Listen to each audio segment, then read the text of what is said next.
Start over again. All right. Good morning, everyone. A reminder to council to disclose any pecuniary interest or general nature thereof. And we'll call our meeting to order. Seeing no declaration, we'll go to approval of the agenda. Todd and Smokey. All in favor? Opposed? The motion's carried. Minutes, no minutes. Public meeting, no public meeting. And consideration of agenda item. Treasurer's report, the draft 2026 draft budget. And we'll just read the recommendation here prior to adopting, well, after, to get it on the table. The council receives the draft one of the 2026 capital budget for information. And the council directs staff to proceed with the following capital projects prior to passing the 2026 budget: IT site review and reconfiguration project, fire department tanker, and Dock F at the Lions Head Marina. And staff will take into consideration any comments today from council and make the necessary changes on February 9th, if there are any to make. So with that, we have a mover and seconder just to bring it forward. Rod and Alon. Okay. So we'll go, we have Leo here from Aqua, and we're going to let him present first. So Leo, take it away.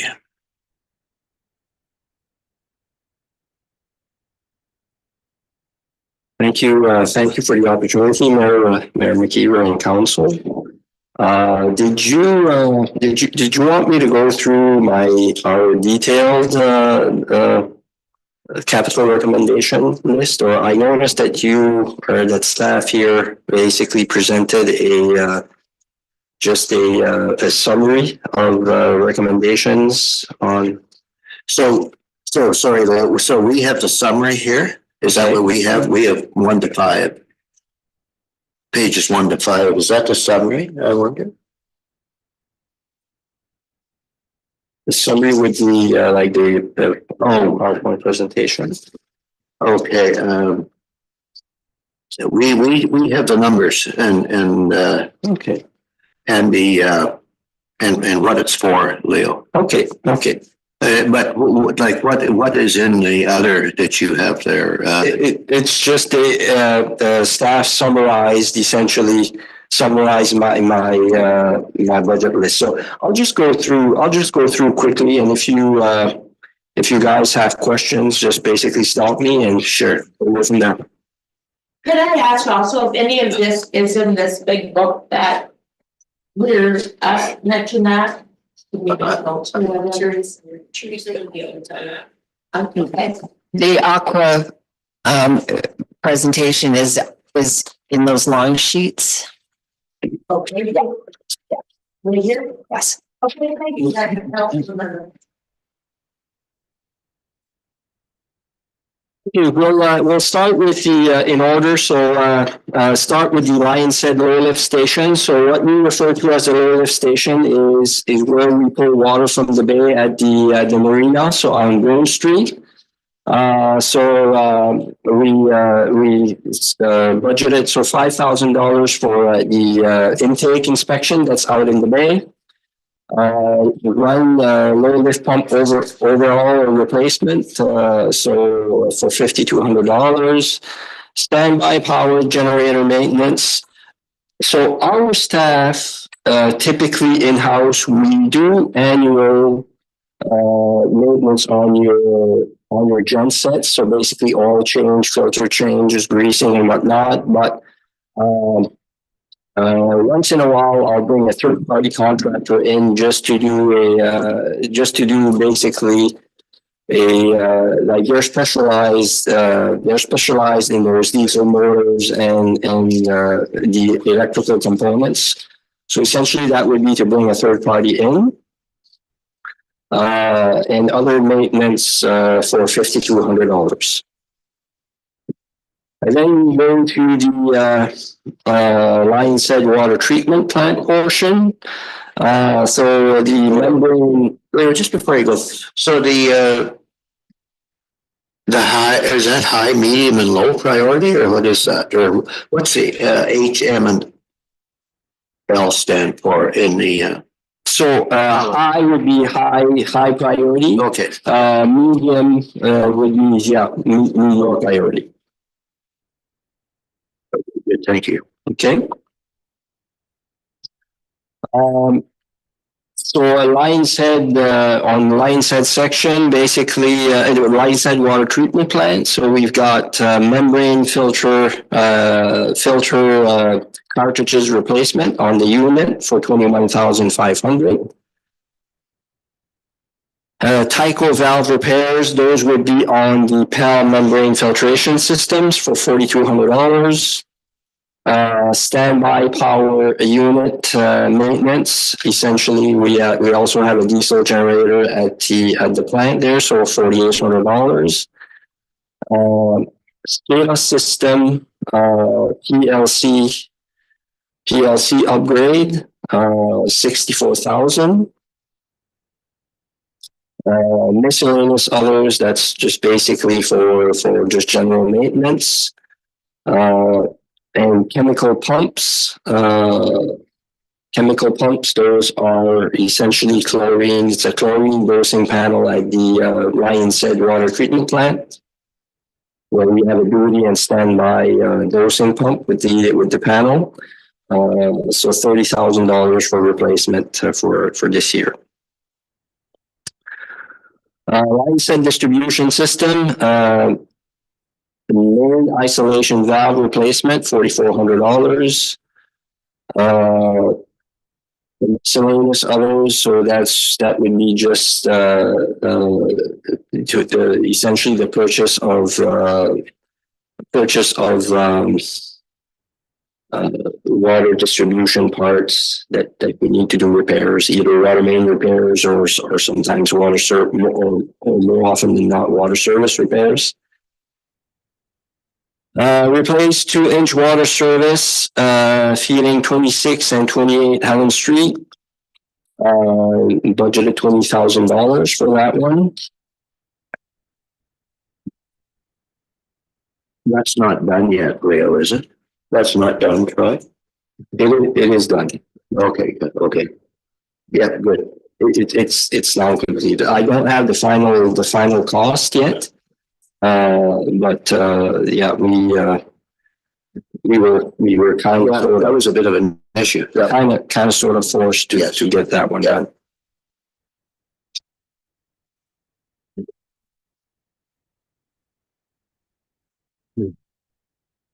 So we also suggested essentially to look at replacement of the water main on Alexander Street.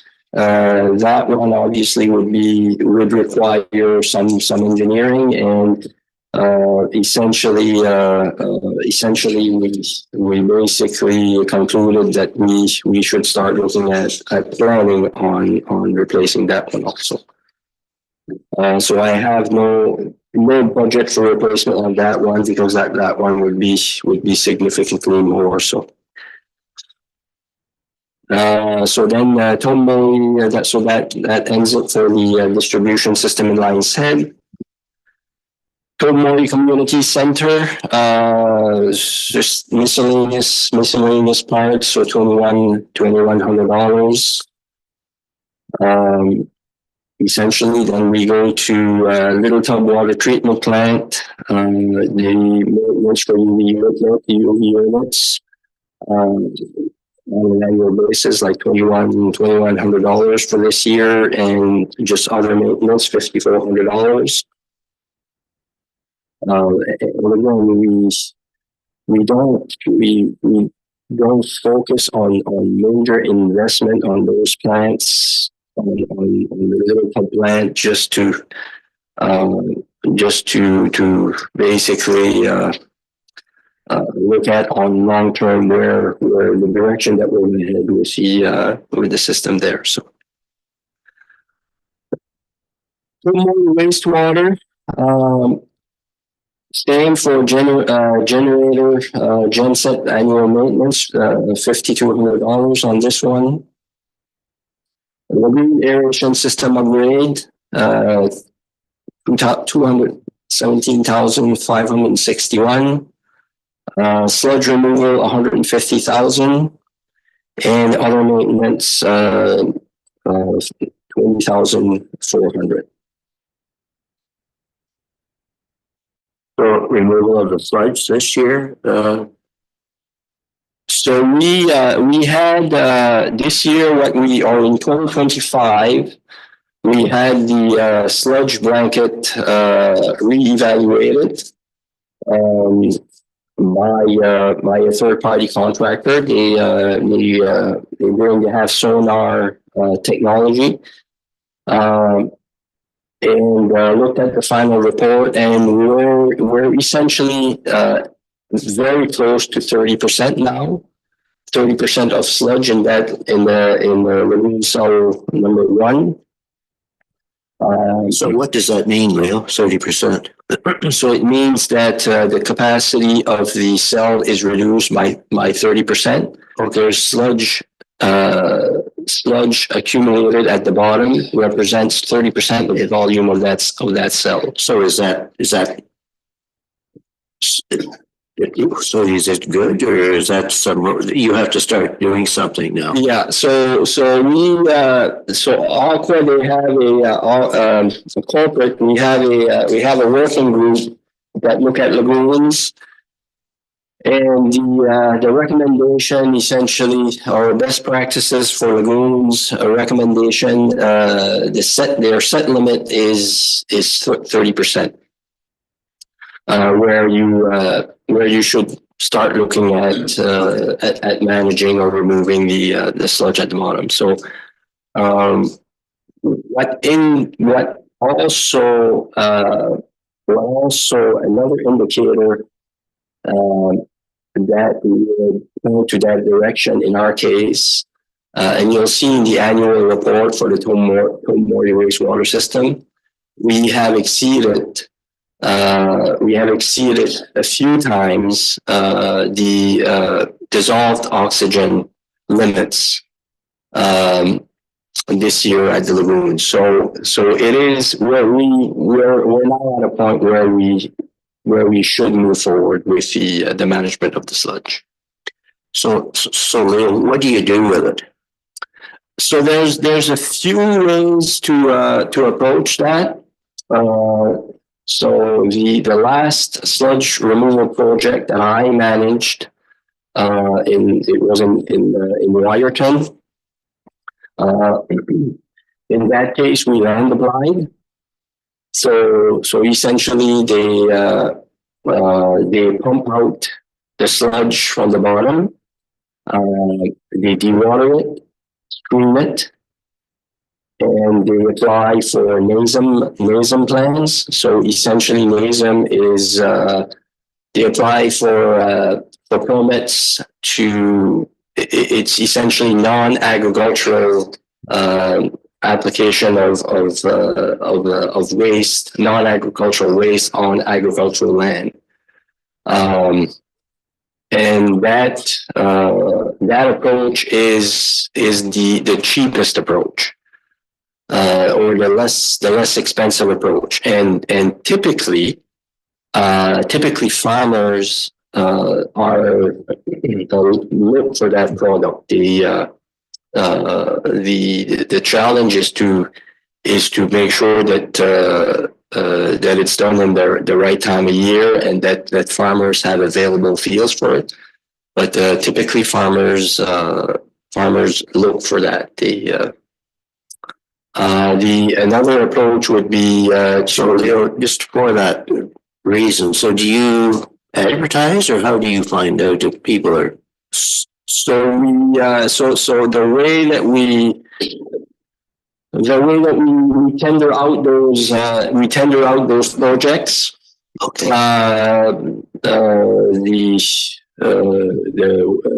Westsock of this world. Westsock is one contractor that does it actually.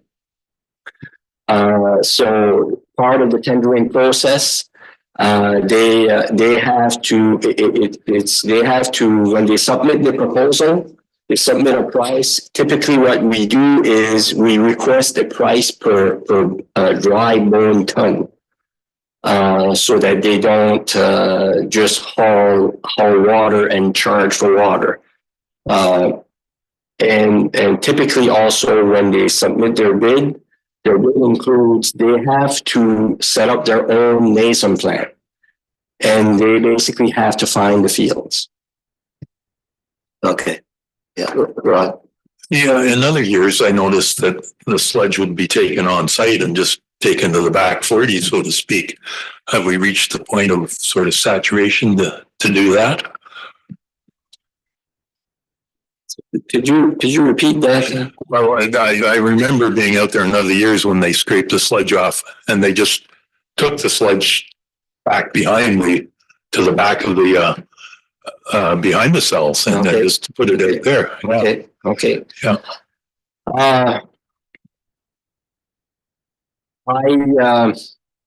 There is another system in the area that we operate where they did pull the sludge and essentially, so that's another option is to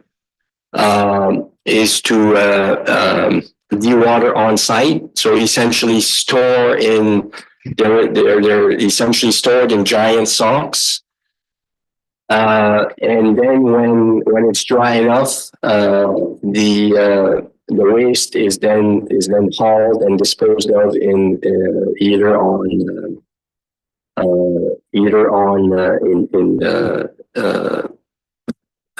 the dump site, solid waste dump site.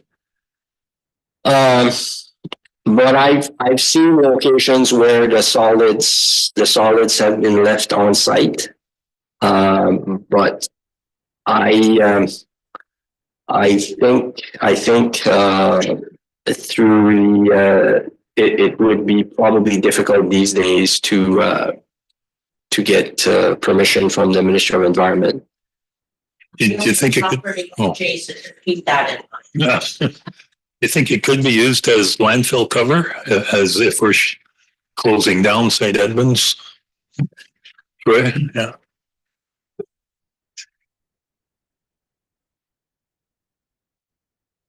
Yes, certainly. Once it's been dewatered, I believe we would be able to use it for land, be applied onto the landfill for. But that's something that we're currently looking into. But you wouldn't be allowed to unless it was dewatered. It has to be solid waste. So the last tender that I managed, again it was Wyerton. When we go to tender, we gave the bidders the option, and all bidders in the case of Wyerton, all bidders suggested the land application because it was the most cost effective. And my questions to the bidders back then was, well, why is it more cost effective? And they said, you only have to handle that approach is you only have to handle the waste once. The other approach is basically you put it in socks, let it dry, and then you have to rehandle it. So they always seem to focus or prefer the option of land application.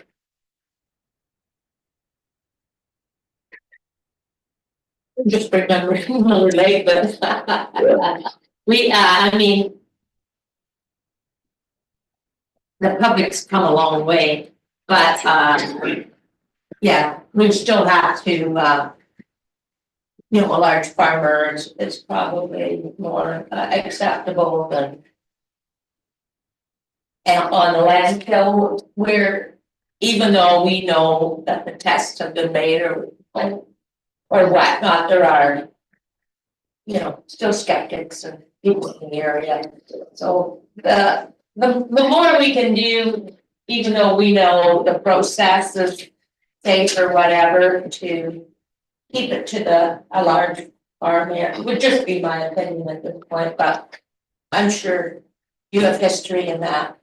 And obviously, that's something that we would work with the municipality on that side. I mean, if there's no appetite for land application, in this case, well, there's always alternatives, and that's something that we can that we could work with the bidders on that case, right? Leo, do you give them a quantity when they bid? Do you? Yes, we do. So what quantity, like what type of quantity are we looking at in? So I haven't done the math yet, but it's 30% of the lagoon of that lagoon cell. Actually, I'll give you the example of the last one that I managed.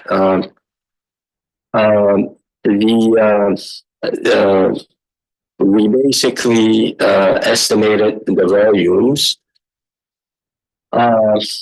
In that case, we didn't use the technology that we used in Pecuniary to determine the volumes. We basically drained down the cells and took measurements in the cell directly. And when the bidders come on site, they always basically, I remember one in particular, they said, make sure that when you tender out that you put enough volume. They said every time we go manage these kind of projects, we always end up hauling a lot more than basically what is budgeted. So, and in the case of Wyerton, we overestimated. The volume that we estimated was more than what was inside, with following the recommendations of the contractor. And what ended up happening in that case, the bidder came back and said, I need more money from the town because you underestimated the volumes and I lost revenue. So my question to them was, when you go into a project and the volume is more, do you haul the rest for free? So I said, it's sometimes you win, sometimes you lose, right? So they bid on a certain volume and they were expecting to make certain amount of money, but in that case, they ended up making less money because the volume was less. It didn't cost them more money. They just made less money. But I said, your reasoning just doesn't make sense. If you haul the volume that was extra, anyway. So they ended up trying to go to push for more money, but they ended up didn't get more money for it in that case. And what we do also is the way we set up our tenders is we set them up so that they haul a certain bone dry ton. And what that is they have to dewater it before they haul, because I mean, you would just pay for water, right? So we determined, and I think if I remember correctly, we determined that they had to haul it at a minimum 8% solid.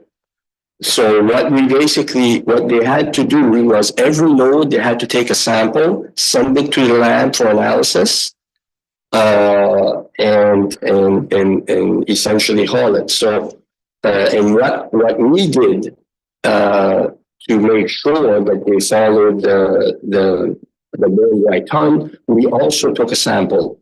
We didn't take a sample on each load, but we took samples and sent them out for analysis to make sure that we were at or close to the 8%. So that's 8% solid. Correct. Okay, yes. I always learn so much from you. But I'm just wondering, so these cells, and you're saying water, what exactly happens if there's an adjacent land? Or, so you're basically taking the liquid out of the cell before they transport it. Or what happens to this liquid is what I'm wondering. There's a lot more liquid than there is solid, right? Yeah. So your lagoon cell first, your first step is to drain the water from the liquid from the cell, and then So how do you do that? you basically you isolate the cell and you direct your flow, because there's two cells in Pecuniary. So that's by design. Okay, so you get, okay. So you divert the flow to the second cell, and you essentially pump the liquids down with a trash pump. You Into the other cell. into the other cell, and then once the solid's exposed, they use water to pump it, right? So think of a hydrovac truck, right? They have a pressure washer wand to loosen up the dirt, and it's somewhat similar. They basically have to re-water the solid so they can pump it. So once it's pumped, it's screened, because not only there's sludge, there's also debris, because so the debris is screened, and then the sludge is dewatered, and once the sludge is dewatered, it's land applied on the farmers' fields with the. So how do you prove to say someone beside these farmers' fields, this is and maybe it's not our job, but when we're involved in the process. So you're 100% sure that this is not, a hazard in any way. So first of all, to even consider it being okay for NASM. NASM is non-agricultural. Is basically. Right, the farmers would apply the product of their animals, but in this case, they consider it non-agricultural. And before you can even consider using that, you basically have to sample. You sample the sludge, and in this case, we would have to sample the sludge in April. Look at the results, and if the results fall within the guidelines, then they can be land applied. Okay, I have these questions because in the past, we've had a situation where this was done, I'm sure it was done properly, but a neighbor basically was for years felt that it affected them. So that's why I asked these questions, but we want to be sure. It's just good to know. Yeah. It wasn't from our lagoon or whatever, but it's good to understand from the. And in this case, so the diffusers that sit at the bottom, the diffusers and the piping for the aeration in the lagoon will more than likely be replaced. So that's why we would have those two projects working together, right? So. All right, so that brings you to the end of your presentation, and I want to thank you for the information provided to us, because Smokey's right. There was a situation in the past, so it's good to clarify how this process works. And thank you for that. Okay. I'm sure there's a lot we don't know yet, but I don't. Yeah. Well, the heads up is appreciated, and for sure we'll have to make sure that we work in collaboration with the municipality on this project. But for sure, it's happening this year though, Leo. That's going to be our recommendation. Yes. Okay.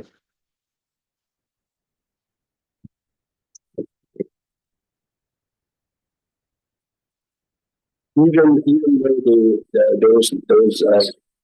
those projects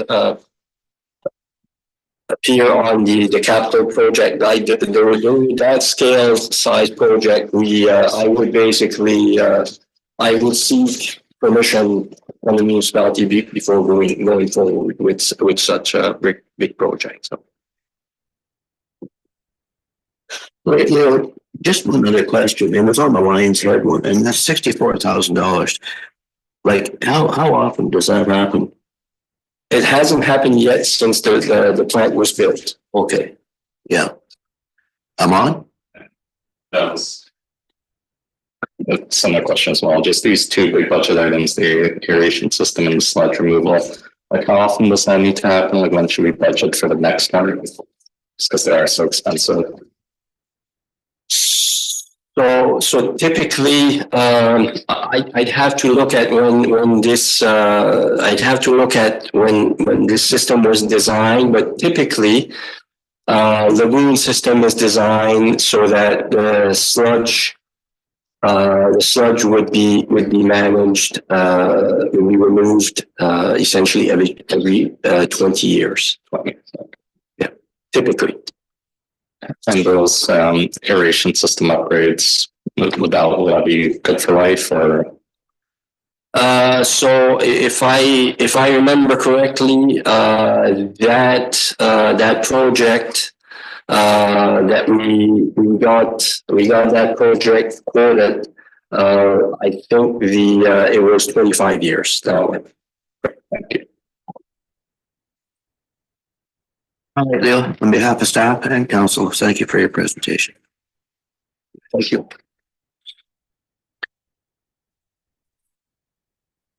All right, Teresa, where are we heading?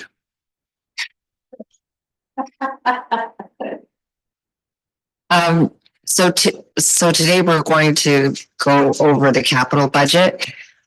Everything, the capital and operating are in this, the presentation, just so that you know where we're sitting right now. So, right now, the draft one is a 5.88% levy increase or 4.53 on the tax rate. So where are you elected? I was just letting you know that, and then I thought we'd just go to the PowerPoint. Yes. Yeah. Okay. So that's under the presentation here, is it, or? Yeah, the PowerPoint is. Or no? Is it in my book? No. No, the PowerPoint's not your book. So it's, yes, okay. Yeah. So I guess probably the managers could come up when you show. So I guess Mark's on the hot seat first. Okay.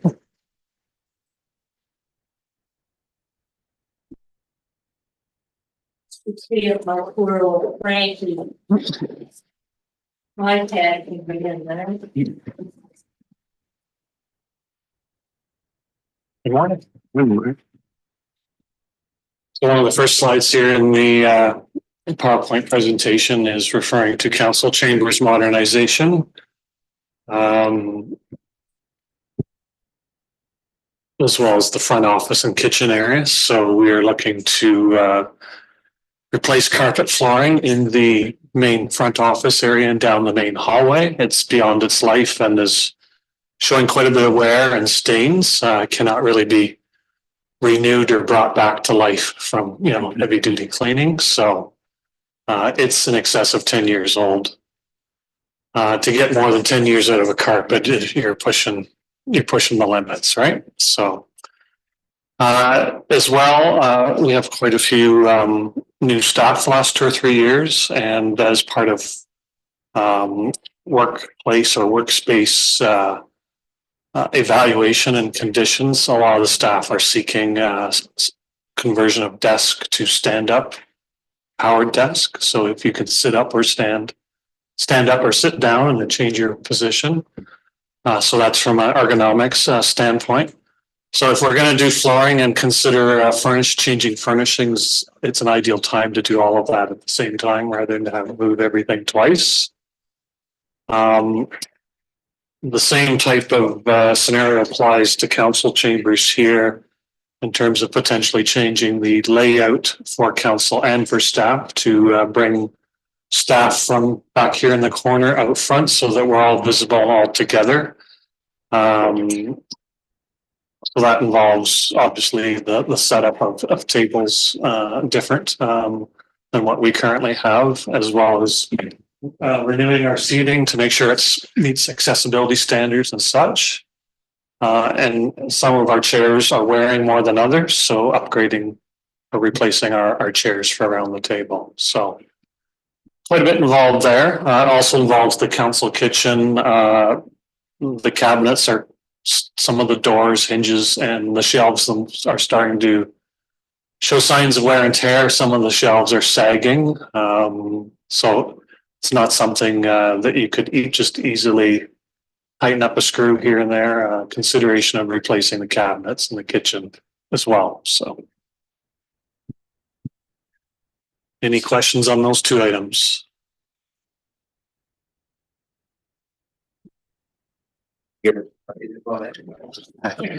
I'm still getting used to that being back there.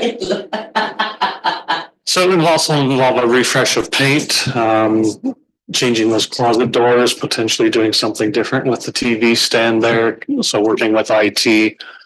So there's a lot of different parameters, maybe some upgraded flag poles so we can stand our flag poles straight there behind you on the main wall. So a lot of different items. The flooring in here is pretty good, but flooring in other parts of the building is further advanced in terms of its deterioration. So.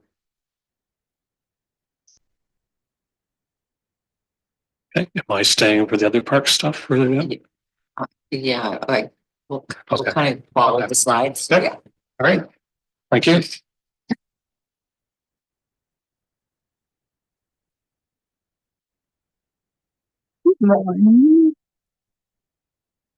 Okay, so IT budget, learned a lot of kind of similar things that we've seen in the past. This year, we're really focusing on kind of life cycle management, reducing risk, and planning ahead. We're not really planning any big expansions. So the first one is computer hardware. It does look like an increase every 4 years, sorry. We do replace all of the council tablets, and because it's an election year, that used to be in a different line item, but it made more sense to put all of the IT costs together. And so that is kind of a once every 4 year cycle increase. That's not intended to be an increase each year. And then the other one was a museum workstation. Typically that used to be funded through the museum's budget, but now we've just consolidated all the IT capital together. So that's why you're seeing that increase. Again, that's just a 1 year. They won't need a new computer next year. So that is it for computer hardware. I don't know who's doing slides. Next slide. It's all official now. Facility booking software. This is just a carry forward. This was money that was approved in 2025. The project is just wrapping up, but we haven't had the invoicing yet. So this is simply just a carry forward to finish this project. And then the next slide. Is it the same is true for asset management? This is a project that we've started a little bit later because we were doing the asset management plan was our focus kind of in Q1, Q2 last year. And so this predictor plan, which was part 2 of our implementation, just got a little bit delayed. So it will be wrapping up probably late Q1. But again, that money was already in the 2025 budget. So the next project we have is internet connectivity improvements. So this is a MAT-funded project. The intention of this project is to improve connectivity downtown, both in Lions Head and Tobermory. The idea behind this is that it would give both tourists, residents, and local businesses better connectivity. I know that we struggle when we have increase in volume of tourists in the area, and then also just Lions Head having poor cell reception. This keeps people in the area longer because they're able to access information. They can get into our paid parking system a little bit better, and should lead to longer stays. So we thought this was a really great project that could help tourism and help spend some of those tax dollars to improve the tourist experience. The next project is the IT roadmap. So this is one that was part of the initial RFP submission for our new IT services.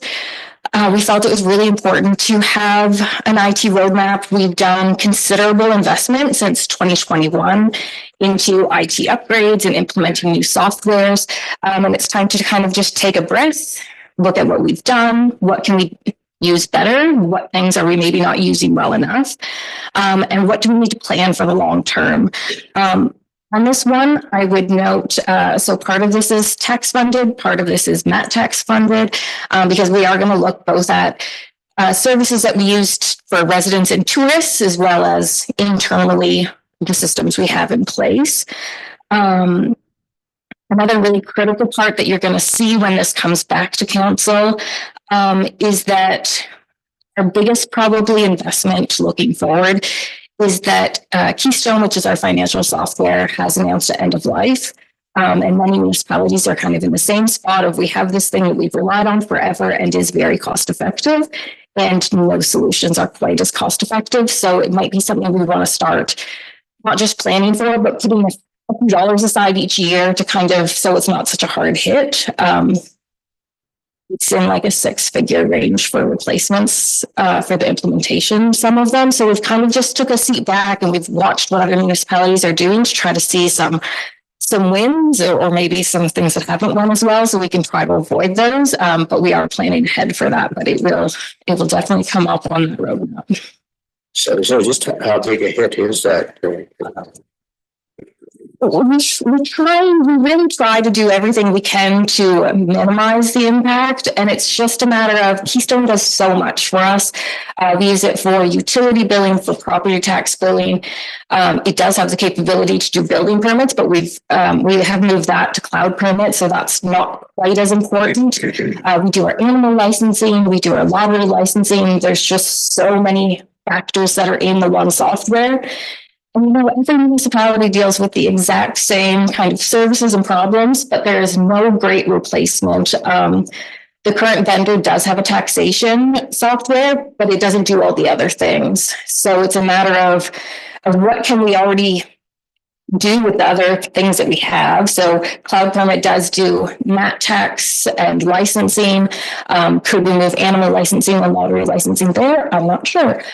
So it's just kind of, we need to figure out what parts can we already cover with what we have to try to limit the impact. But we will come forward. We will have costs in that roadmap of some preliminary costs of what's out there. There's not a lot of options, unfortunately, but someone's got to come up with something good, I would think, because everyone's in the same boat. Or if we can figure out how to build it, we could sell it.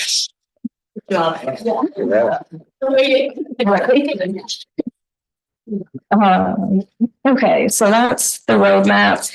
And then the site configuration. So this is a new project. Again, this is partially funded by MAT tax and partially tax funded. This will do a lot of upgrades across our sites. Ideally, it's going to kind of touch every site just a different level for each site. This is one that is part of the recommendation that we get pre-approval today, and that's because our firewalls, which help with cybersecurity, are ending their end of life, and so they're not going to fall apart or stop working, but the licensing renews in March, and you only have a chance to annually renew it. So if we can get the funds kind of pre-approved today, we can start replacing them so that we're not paying for a license that we're going to not use because we are going with a different brand. So this project looks at the sites, cleaning up some of the wiring, putting things in proper works, making sure that we have the right firewalls in place so that we are making sure everything's secure and that we are staying ahead of the cyber criminals. So, yeah, just on that cyber security. So, like, do you rate us as being?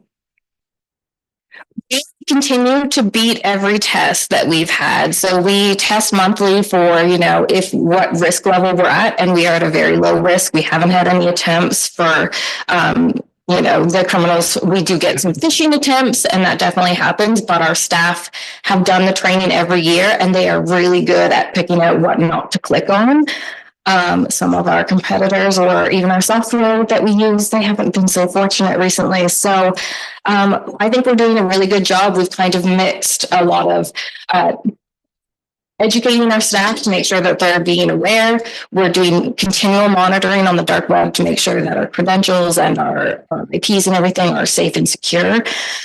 The only thing that we haven't really done yet is a lot of penetration testing, which you'll see a lot of larger municipalities or the county level do. It's quite an expensive endeavor each year. It costs about $40,000 to $60,000, depending on what all you want included. And it's something that in the future I think we'll look at, but right now we're just focused on making sure that we have kind of the best firewalls in place to protect us, that we're upgrading our systems and staying ahead of everything that way. So who does these risk assessments? How do you? Yeah, we work with MNP, like our new IT provider, and they do monthly scans for us. It's just part of the package that we signed up for. They do all of making sure that our cybersecurity and antivirus and everything is up to date.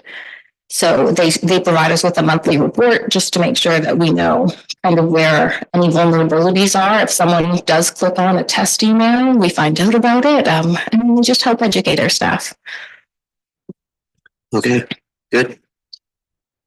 And I think that's it for IT, so I'll pass it on to Jack, unless there's any other questions.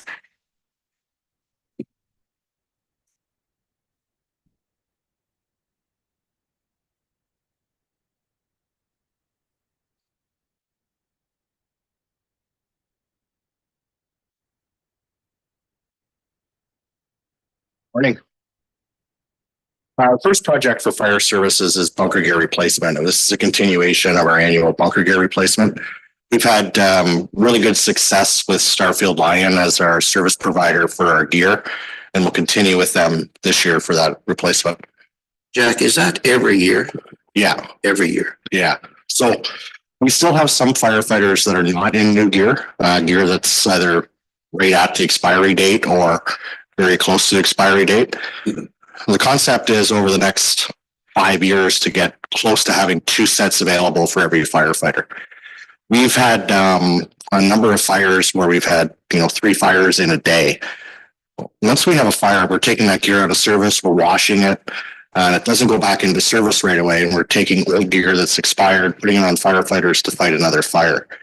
So this would give us more robust stock that we're able to do our jobs in gear that truly is meant for the job and not expired. Bunker gear has a 10-year shelf life, and then we're supposed to decommission it. I thought fires was on the decrease, but this is forced out in the forest, or? No, this would be for structure fires. This is structural firefighting equipment. Okay. As an example, last year, 2 years ago, we had 3 fires in one day. One at our landfill, small fire at a business in town in Lions Head, and one for a chimney fire. And we were literally scrambling to get gear, to put gear on firefighters to make sure they were protected. The next project is grant funded mostly for personal protective equipment. And this will be to increase our complement gloves, hoods. In addition, we'll provide for 2 washers and dryers at each station, conventional ones. We recently had a call as an example where 3 firefighters were covered in bodily fluid and we didn't have the ability to wash their clothing at the fire hall and they took it home to wash it. We're trying to make sure that we do have the ability for none of that stuff to go home to our firefighters' families. That grant funding was just announced. We had 33,000 in there, but it actually got a little bit higher because some fire departments didn't apply for that. So it's 35,233, I believe. So I'll update that. The next project is tanker replacement that we started last year. So there's 500,000 in reserves from last year for this project, and this is asking for another 300,000. It's one of the projects that we would like to get a jump on here early. We do have an RFP that Peggy and I are going through here right now and looking at and hoping to get that out in the next couple of weeks for this tanker. This tanker would be a little bit of a change from what we've had in the past. Our current tankers typically have 1,500 gallons of water. This would have 2,500 gallons of water. So more water for us to fight fires and really increase our capability for fighting fires.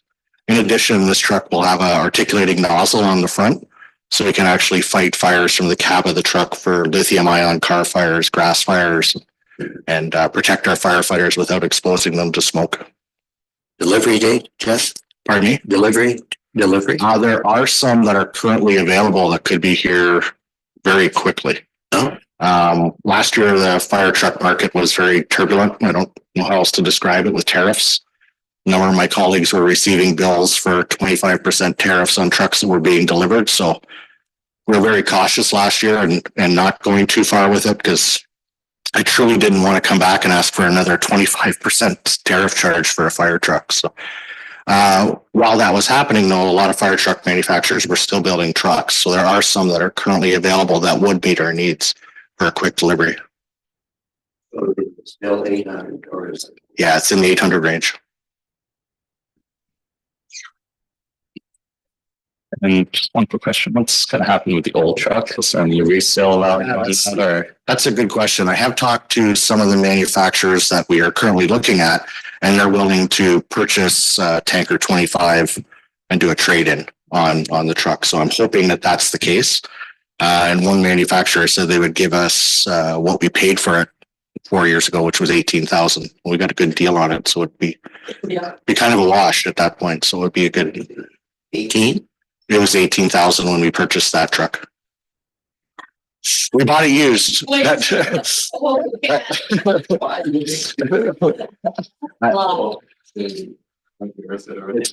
2002, so we bought it. I want to say 6 years ago. We purchased that truck from Nawash Fire, so it was a good deal for us at the time. And it served its purpose, but it is starting to have problems. The sirens don't work on it anymore. And we've had 2 fires underneath the dash in that truck just because of its age. I never like to, yeah. I never like it when a fire truck is actually the one that's on fire. The next project is communication equipment. So Yeah, before you go in here, so this new truck, it's good for what, 15 or what do they say? 20 years. 20 years. 20 years. Okay. Yeah, the Fire Underwriters Survey recommends these trucks be replaced every 20 years. So we currently have this truck, which is a 2002, which would get traded in. And then we have 2 2007 tankers. So that's the next truck we will replace. And then one of those 2007 tankers would become a reserve tanker in Lion's Head and stretch out to 25, 30 years. What the pumper, when's the next pumper due? 2032. 2032. 2032 and 2036. Okay. Yeah, I mean, this truck here, it looks like it costs us about 40,000 a year, like to Yeah. keep it. So for 20 years, it's a 40, and I just think it get some kind of a long range capital forecast. Yeah. So that we kind of have a half idea what's, what we're looking at coming up, because these things are so expensive anymore that, And the price has been rising on a pretty rapid rate the last few years too. oh, yeah. Yeah. Yeah, okay. The next project for fire service is communication equipment. Last year, we were able to get some communication equipment on our tower in Warner Bay, which really increased our communications ability for handheld radios and portable radios in our vehicles. Made it a lot safer for our communications. This project will look at the tower in Pike Bay, and if another tower goes in closer to the national park, those are a couple of areas where we're still seeing some gaps in our communications. So hoping to get some infrastructure in there, and the remaining dollars looking at additional portable radios to increase our portable radio stock.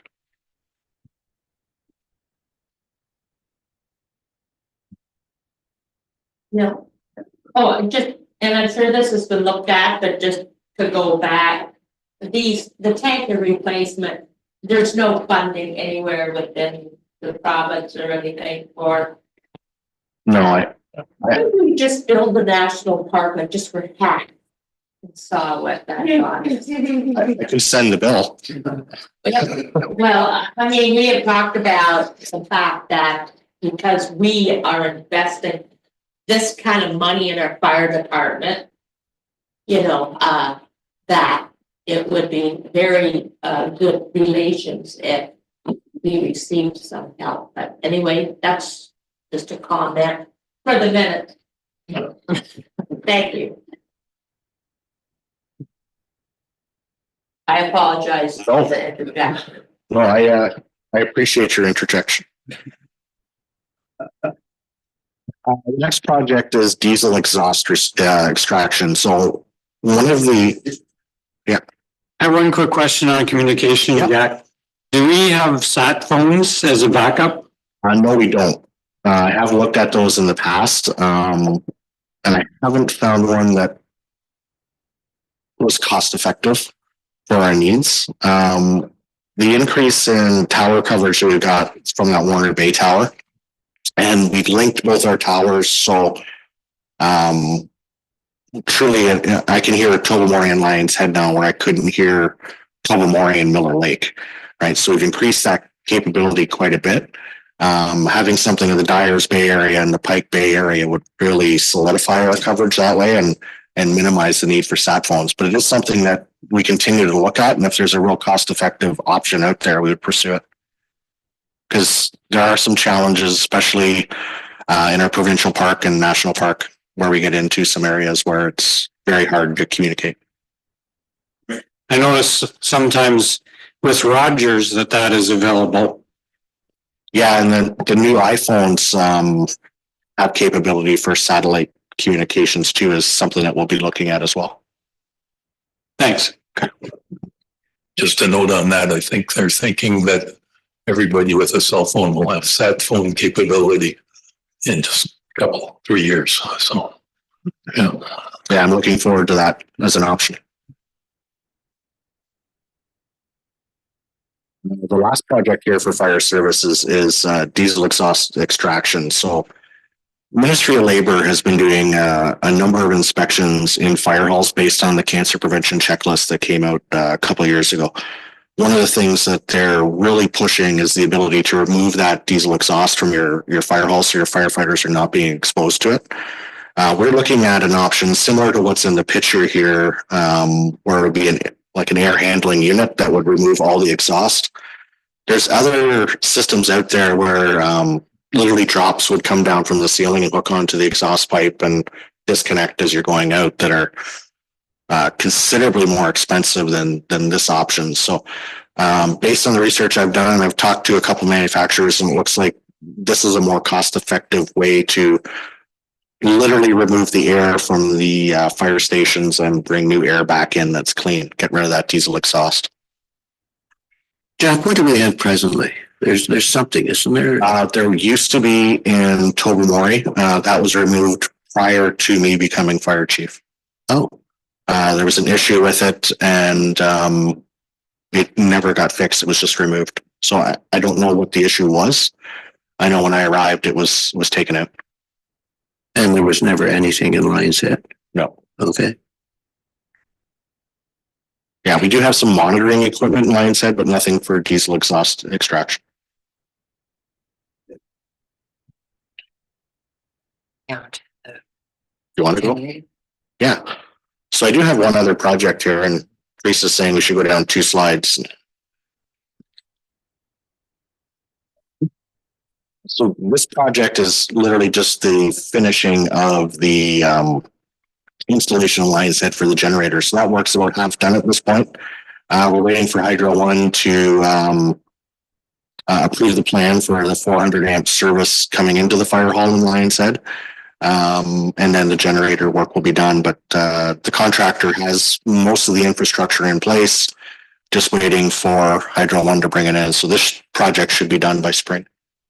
This is just carrying on from last year. So Jack, it seems we're always looking at generators. So in Tobermory, we have a new generator? Yeah, new generators at the fire hall. That work is complete. This is just the generator in Lion's Head. And this is replacing something in Lion's Head, is Correct. Okay. Yeah. Yeah, the generator in Lion's Head has reached its end of life. Okay. And this is a bigger generator as well. So currently we have 3 hydrometers on the building in Lion's Head. This will solidify everything into one 400 amp service with 1 meter. Is this generator? This is 24 kilowatt. Previously we had 12 kilowatt generators. So bigger increase.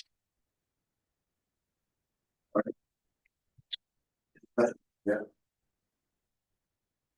Okay, thank you. So rather than go back to the health and safety one, if Troy could just come, we'll start with the public works. And then when Mark is back up, we can go back to the health and safety.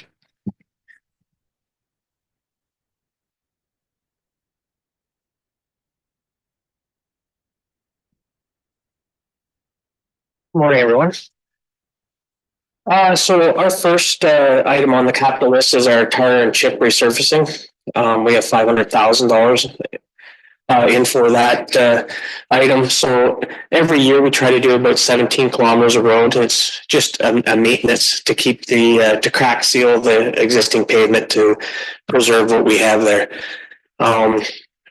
We usually, as kind of a benchmark, we use 7 years, roughly every 7 years. To some roads you can get 8 or 9, some are 7, just depending on their structure and their use. The second item on our capital list is the double surface treatment. So we have 110,000 slated for this year, and that is actually to complete the project that we had scheduled for last year, and that was the Little Cove Road, about approximately 2 kilometers. We did work on the road, busting out a rock ridge and trying to address a corner or a sharp ridge and corner to realign the road a little better and address some safety concerns where the trees were close to the road. So by the time that project was completed, the weather it was getting late in the year, and the weather maybe wasn't conducive for risking to do the tire and chip. So this is kind of a carry on from last year's. Wait, what distance is that? What distance? Approximately about 2 kilometers. Okay, so like 55,000 a kilometer. Yeah, so this will just give you so this is a double coat. So with your double surface treatment, you use a bigger class of stone, a class 1 stone. So, and then usually you have 3 lifts of tire and chip. So you get your double, which is a class 1 aggregate, which is a thicker stone, like more like a half inch, 5/8 stone. And you put 2 layers of that on, so a layer of oil, a layer of stone, and then another layer of oil, another layer of stone, and then usually you top coat it with a smaller chip seal, which then seals it off. So to try and spread our budgets out and to make our roads go a little further, we usually do the double, and then we leave it for a year or two and monitor it, and then we come back and put the chip seal on it then. So then our 7 years kind of starts from that time instead of that first year. So it's just kind of, it's just a method that we use to try and spread make our money go a little further. So we'll, this year will be the double tar chip, and then we'll be looking at putting a top on it in a year or two, depending on the traffic. So Little Cove Road, we have to grade it an awful lot just because of the traffic in the summertime. And it's one of our roads that we have to actually go up there with a grader. And we don't have a grader stationed out of St. Edmund's shop anymore because most of the roads are LCB or HCB roads. So.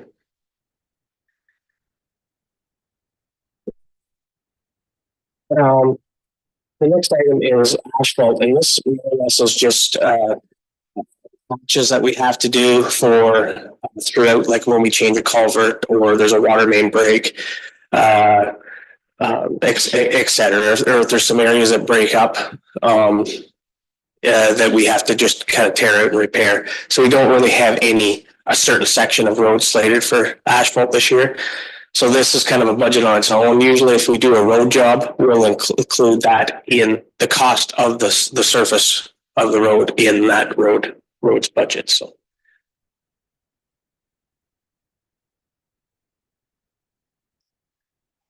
Surfacing is another technique for preserving your LCB and HCB surface treatment or surfaces, road surfaces. It's a little bit more money than the tar and chip per kilometer, but we have been finding that we get, instead of maybe the 7 years, we're getting about 9 years out of a surface. And it's the same idea as the tar and chip. It's a layer of emulsion that fills in the cracks to help preserve the road and stop the water from entering the road and busting it up further. We find that we've been the microsurfacing is a good technique in slower traffic areas and maybe around small village or small hamlets, like in your build up areas along the water, because the tar and chip, because it's covered with a chip seal of aggregate, there is some dust where when you're done with the microsurfacing, there's no dust. So we do find that we get a lot of compliments from this technique instead of the tar and chip, even though it is a little more money. Unfortunately, you sometimes the public does think that you've repaved something because it looks like new pavement after, but it doesn't. So they wonder why it's still rough after, but the microsurfacing just fills in your minor defects. It doesn't fill in your major rutting. You can do rut repair, which we have done in the past, where you actually do 2 coats. You do a skim coat, it fills it in, but it's literally like 1/4 of an inch thick. So it's very minor repairs that you can do with it. It's more just a preserve. Flex area, yeah, Troy. Usually we try to do about 12 to 15. So this is tendered out through square meters. So it depends on the width of your road. So if you have a 7.5 meter road, you're not going to do as much as some of our little narrow roads are only 5.5 meters. So we base it on square meters. But it's usually right around that 12 to 14 kilometers, just depending on the width. Our next project is Tammy's Cove Road project. So this has been kind of looked at for the last 3 years. There's an area there that we would like to hard surface Tammy's Cove Road. It's one of these roads that it's at the point where it gets enough traffic and it's a build up area and it would be an ideal candidate to change from gravel to hard surface. However, there was a few areas in there that we needed to address where the road encroached on the private property. So it's just be a matter of moving that road away a little bit, like we're not even talking that far, like a meter and a half. And then we also have an area that the old road actually went down below and isolated about 6-7 lots. And we currently have letters out to those residents right now with 3 alternatives to receive comment back. And we also have it on the website right now for the public to comment on also, but we wanted to send letters out directly to those affected people. And once we get feedback, we can look at the preferred alternative and then go back out to council and the public for, which direction you would want to head. And then we could complete the design and go into tender. I know council, this is one of the roads that council has had delegations regarding. Is it right to the end? You're going, Troy, right to the end? Likely, we'll probably, with the way we've got it designed right now is to where the old road ended. So where the first turnaround was, the road was extended about 10 or 15 years back, but there's no development back there at that time. It might be another couple hundred meters to the end, but there is no housing or anything back there at that time. So at this time, we thought we would just go as far as that, the original turnaround. Yes, where actually the cottages are at this point.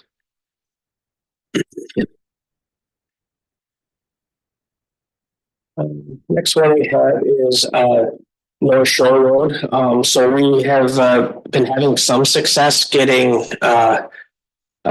looking into easements. Of course, as we know, we've had some issues trying to get easements for our drainage to the right of way. We have an interested candidate now, and we're in the works with discussing with them. And if we could get one more, we would probably be close enough that we could design the stormwater and put an application into MECP for permit, and then we could continue on with the design and then go to tender. It's all hinges around these easements. Yeah, so Troy, this easement thing, do you think it's going to be possible to get that next one? Or? It looks more promising now than it has in the past. Yeah. I believe that we're probably 90% 90% convinced that we can get one easement if we could just find one more. And we're working closely with the public down there to try and get that other easement. And unfortunately, if you just have the one easement,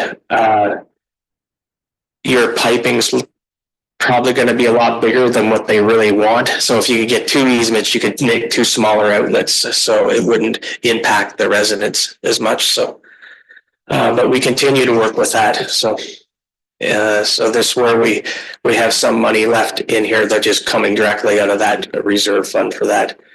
So we continue to investigate on that. Quite a process. It is.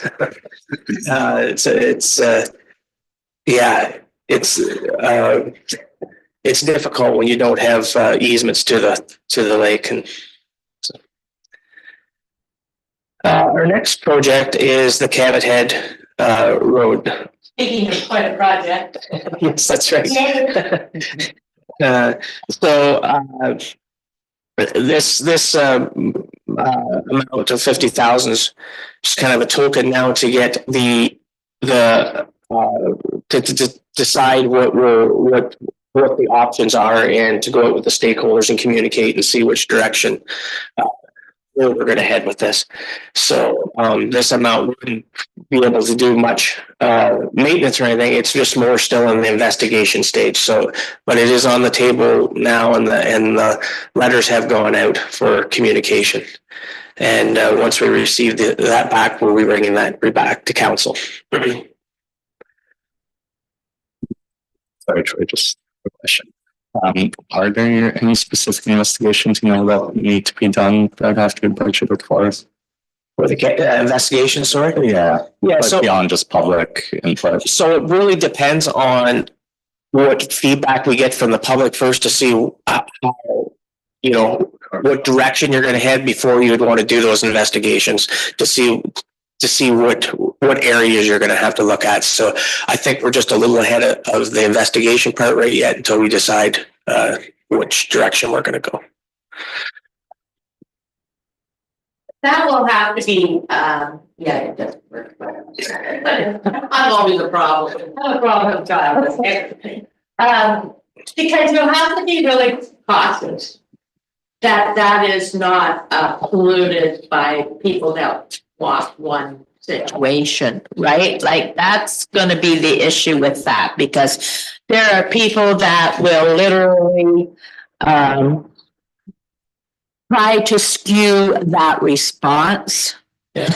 And yeah, I'm sure you're aware of that, but I sure wouldn't want to base what happens to Cabot Head on a survey of local citizens, say, because I mean, a lot of the concerns can be mitigated. We all know that. So when we just go in and do you want the road? Yeah, it may give what some people want as far as, but we all know that there's a broader Ontario-wide and even wider than that interest in this area. So I would wonder what the credibility would be on the survey, but I guess we would have to wait and see. Are people like who all is being surveyed, or how exactly is that happening, Troy?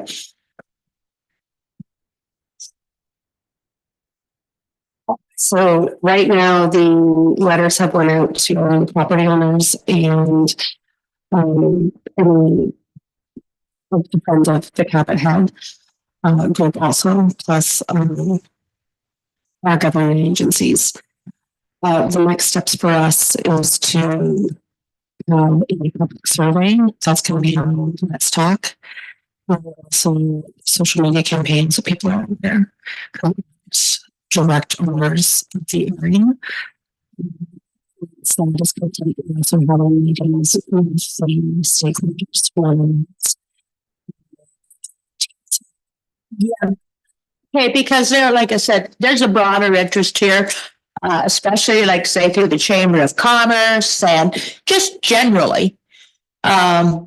It's, a lot of public land there, and the tourism, I think, is going to become increasingly of interest, widespread in the next few years, just because of our political climate and whatnot. So yeah, I would just cautious about it and make sure that anything that happens, we don't just shoot ourselves in the foot or take away, have a few people decide what's best for a broader good. Thank you.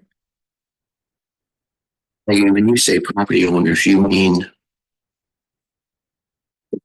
So what I mean property, okay, well, property owners such as DFOs, Provat. There's a few private property owners that so it's strictly people.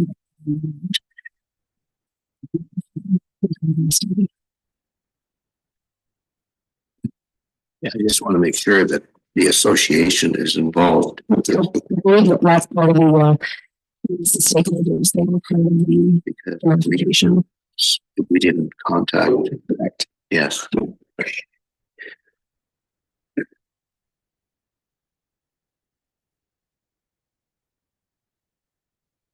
So our next project is the Stokes Bay Road project. So this is like about a 5.5 kilometer section of road that it's our highest class road. It's a class 3 road. It has been stated in the roads need study, it was the priority ranking and the both ranking systems that it rated that it should be repaired. it's such a large road. I think that this time we'll just be looking at a phased in approach. Last year, we did test holes and we did investigations on all the culverts and the bridges that, one bridge, which is actually a culvert, but it's classified as a bridge because it's over 3 meters on that section of road. And then the other culverts, that cross the road, we assess those. So this money has been put, aside to replace those culverts at this time. What's coming ahead with council is the Bruce County is looking at the the future roads assessments of the counties and the needs of the counties and the municipalities. So this would be a prime candidate to maybe upload to the county at some time. So that's kind of why we're just kind of doing this as a phased approach at this point. So to see where those talks go with the Roads Assessment Authority Committee. They anticipating completion of that project. It's I believe that they plan on the last timeline that I seen, they plan on presenting probably a draft to council at the end of this year with completion in the first quarter of 2027 is the last time frame I seen. They're just currently at the stages of going out for an RFP for a consultant to do the study. And then there's going to be consultations with council and stuff like that. But it's something that once we get more information that probably we'll be needing a special meeting or something over to discuss. Just sort of a heads up, I guess, Joy, and you can correct me if I'm wrong here, but the county is not showing a whole lot of interest in the West Road. Correct. Conversations that I've had and kind of the thoughts are out there. They would maybe like to download the West Road back to the municipality. So just a heads up on that. So we really have to. The county take us and the county take us away. As long as they take us away all the money they're charging. Yes. So I mean, a lot of this will come out during the with the engineers. We'll be evaluating everything, but I mean, council will have say in what's going on. So it should maybe be in everyone's thoughts about what we would maybe want to be uploading if we're going to be taking costs back on and that. So I have a few ideas that I can present at some time, but I think we're just a little early in the stages and we'll kind of see where the study goes from there. So, but the Stokes Bay Road might be a good candidate. So. Yeah, and of course, the West Road involves more than us too. Yes. It involves South Bruce Peninsula. It involves South Bruce Peninsula too. Yes. To be determined. To be determined. That's right. So, I do the one, yes, let's check on the Stokes Bay Road. So it's 5.5 kilometers? Yeah, it's also 5.5 kilometers. And that's from the intersection of County Road 9 to right into the village, right where you would turn left. Not at the Stokes River, but right at Doug McClay's. I don't know exactly that road. Is that a lot of like reconstruction or what? What we found with our test holes, I think that I think it's just be a lot of reconstruction. There is areas through the swamp that I've had discussions with the engineer, and I believe that a geofabric would work through those swamps and build it up. So we've had success with that in other areas, and it's a pretty reasonable way to go. So geofabric through the swamps and another good lift of gravel, which helps distribute the weight and will help help protect you're basically good enough for a good lift of asphalt. Then, however, we do have some sharp rock hills that don't really meet the vertical alignment for the speed. If we're the speed limit, we would have to decrease it to meet today's standards to meet your vertical alignment in some of the hills. So either that or we have to break some of the rock those hills to meet the new standards.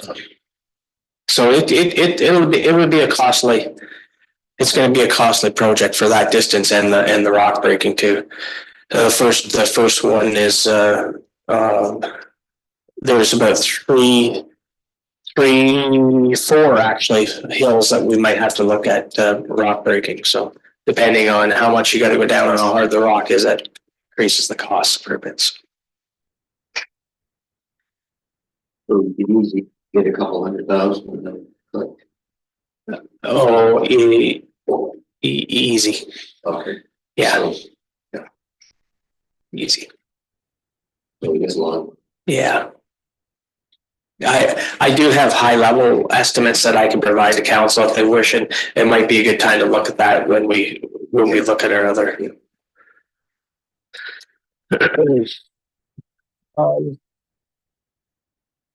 Our next project is Cape Chin North Road. So this here, it would just be more pre-engineering and investigation, do some test holes, do some, it's kind of the same idea as what we did with Stokes Bay last year. You get an idea of what your culverts are like and your road base to determine what kind of costs it would be to reconstruct. Cape Chin North Road has been on the radar for quite some time for hard surfacing, but there definitely needs to be some reconstruction before it could handle even an I would be recommending probably an LCB or tar and chip road for something like that for the cost. So but there still needs to be work completed for that. So we want to get a better idea of what the cost of the construction will be. So that's this for future considerations. Yeah, well, just Cape Chin North Road, I mean, it is spring and fall. Yes. Yeah. It is really bad sometimes. It is. It's really bad, and it's a long stretch of road. It's a long stretch of road. But it is one of our top 5 grader requests that we have to grade. So that's usually a good sign that you want to be converting it to a hard top. Yeah. It does receive a lot of traffic, not just from residents, but you also have Devil's Monument and other Bruce Trail users that. Yeah, same as Little Cove. I mean, most of it's not our trouble. Most of it's most traffic is tourist related. Yeah. Well, I was invited by a resident once to on the road.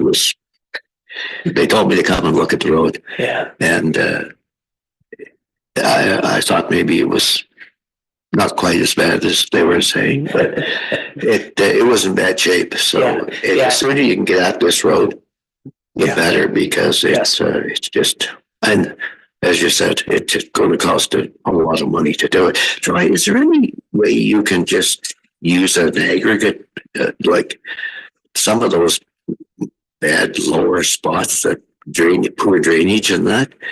Yes, certainly. Sometimes it's cheaper to build up than actually to build your road base up than actually to dig out and So there is opportunities for that. Okay. And I think in this situation would probably be your most economical, and that's where I would be recommending going with a tar and chip.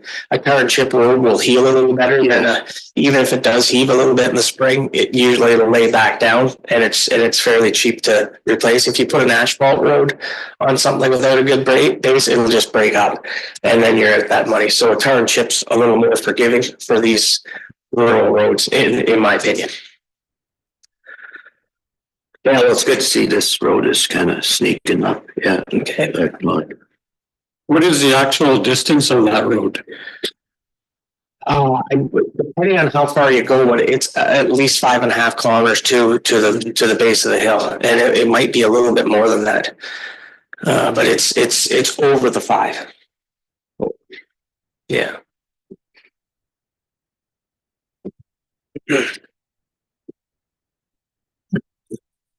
So Hidden Valley Road stabilization. This wasn't one that was on the radar until last year, and I believe that we did look at this at the on the road tour, and it had just come up at that time.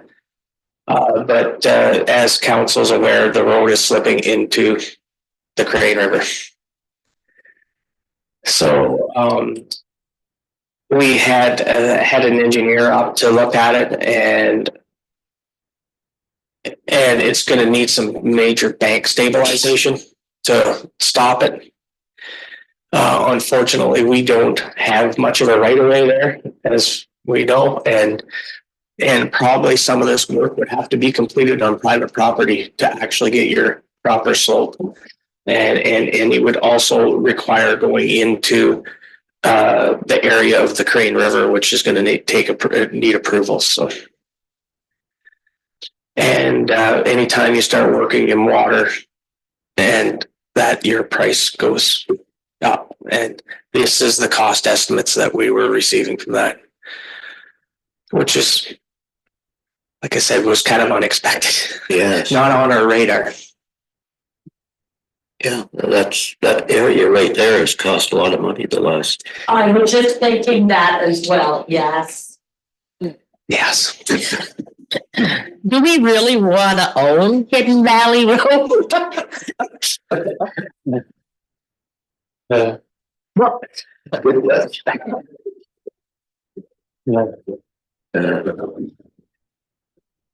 So yeah, that is, I mean, I've had discussions with the engineer too, to see if there's cheaper alternatives, and it's just because of the way it is. And I mean, we could keep monitoring it, but if you lose the road, it's going to cost you more, and there's no real other alternative to get in and out. And does it have to be maintained as a double wide road though? Can we not No, single this it is up? just maintaining it, or this is just bringing it back to the same platform width as before, except that the bank's almost 1-to-1 now. Yeah. And it appears where the problem is where the way the Crane River comes around and it swoops there, and it's undermining the road. And also, we believe, from what we're noticing down below, that it's sandy, so it's not real stable anyways. So the material underneath it's sandy, so it's washing away quicker than what we want. And unfortunately, because of the emerald ash borer, there were ash trees there that were kind of stabilizing the bank, and now the ash trees have died and fell into the river, and so they had to be removed. And so we want to bring it back to at least a 2-to-1 slope. So, and then you can revegetate the slope again. I mean, 3-to-1 would be ideal, but you'd be way out because it's a long ways down to the river at that point. Yeah. Sounds like an environmental quandary as well, but Yeah. What do you put in there to stabilize that road, like large rock or? Yeah, that's what is proposed is large rock out into the river, and they actually have to get down to something solid there in the river, because the bank has sloped away. It's kind of silty there, so they got to get down and get something solid there, like large boulders, and then work your way up. There is ideas of mats too that you can pin with vegetation. So that's kind of the idea, is to bring it back to a natural vegetation. You'll come up so far with rock, and then a natural vegetation from there up that establishes the growth, and the roots will go into the bank and stabilize the bank. So.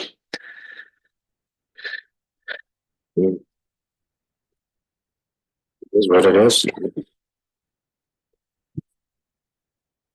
Yeah, and unfortunately, I mean,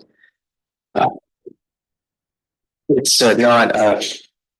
There's not a lot of residents on that road, and I know we do have a cemetery, but I do believe the Parks Canada uses it quite often too to go back to their property. So So we should probably sell at least half of this bill, at least, maybe more, to Parks Canada.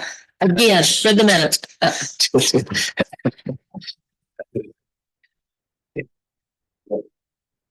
The other thing to remember though is that in the future could be an emergency backup road. Yes. If Highway 6 is closed, so we can't lose sight of that either. That's correct. If there is something happens on Highway 6 between Dyers Bay and Johnson's Harbor Road, that is our only alternative to get north. So that's a very, very valid point. Try that road down through. Is it passable or? Yeah, it's very, very narrow and it's hard on mirrors and Okay. and paint on your vehicle. Oh. It's very narrow. Yeah. Every year, I know Jack and myself usually try to drive it every year or two to make sure. And I try to go a couple times a year just and send our crew up just to keep the trees off it. But it is. Yeah, if you ever had to meet somebody, you'd need pull off lanes, right? So definitely, if it was an emergency vehicle, you'd have to have a pilot. So the ownership of that? Part of it is on road allowance, and part of it's private. There's the areas that it crosses that are private, especially right off the Shoulder Ice Lake Road. It angles across to hit the road allowance. So wheel track, right? Do we Wheel tracks? Yeah. Unfortunately, just wheel tracks. From what I can determine. Anyway, I haven't found anything else that determines that we own anything more than we don't own it. It's private, so wheel tracks. So is it worth putting a little bit of money in that, or just as an emergency route? I mean, It probably will be. We didn't last year. Every year we try to put do some trimming on it. yes, But it's a long section. yeah. So I mean, there is areas that could certainly use some gravel. But right now, even to get our equipment back there, you need to do trimming unless we use 1 tons. What we have done in the past is 1 tons in a skid steer or the backhoe and just try to address the deep holes. The road base is there. There's a few areas that you have to cross through, swampy areas, but I mean, the base is there. But it probably wouldn't hurt to. It's maybe something that we should be looking at as an emergency access. So is it require major trimming or just major trimming? Okay. Yeah, like it's literally mirror to mirror. Okay. Yeah. In 90% of the areas. I mean, once you get to the north where it opens up, you're a little better. So is it larger trees or mostly smaller conifers, Yeah. like 0.3 or a foot in diameter and smaller.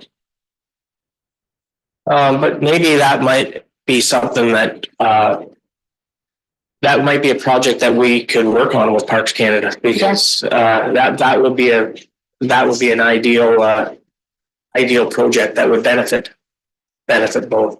I do believe that parts of it, I'm not totally sure of this, but I do believe the parts of it the snowmobile trail runs on too. Okay. So this anywhere where the snowmobile trail is, I believe is the top part of it. It's been maintained back a little wider because of the club's activities. So the parts that are on private property, is there hesitation from the owners to do anything, or would they? I really haven't reached out. Actually, Mayor McKeever, we've just minor trimming at this time. I mean, there is, I don't know exactly off the top of my head how many private owners there are. I know there are a few for certain. I'm guessing four or five maybe. But then there is a lot of it is managed by parks. So There's legislation on what exactly you can do in a wheel track, I assume. Like if something's a wheel track accessed, then there's criteria to say what you can and cannot do. But if we're looking at an emergency, how access, and I know that's been looked at when we're looking at if we do have a fire emergency in the Upper Peninsula. What exactly, well, I'm not asking you exactly, but wheel track rights, what does that allow you to do? So we only have wheel track rights across the private properties, is that correct? Correct, yes. Okay. My interpretation is that you're allowed to do anything straight up from the edge of what you maintain. But I mean, I don't. It's really all legal.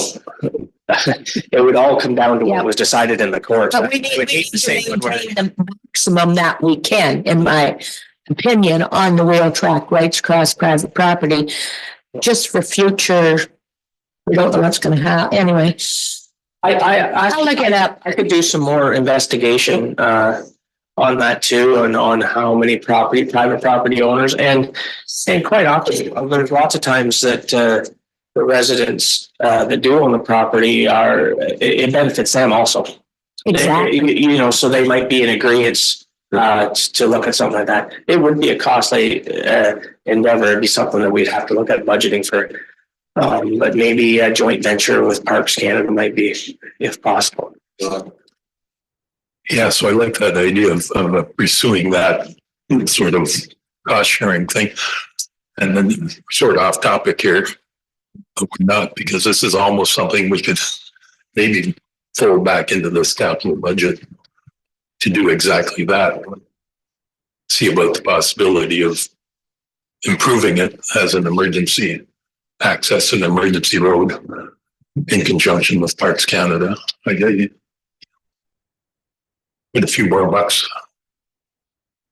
Do some rearranging here. Maybe in Valley Bank Road is not going to be $260,000, right? We can use some of. Yeah. Some. And I don't even have a number off the top of my head at this point. Sorry, it wouldn't be cheap, but it could be a phased approach also, right? Well, that I'm just saying, let's put some money aside just to do the initial sort of looking into it. Get it on the radar. Yeah. Okay.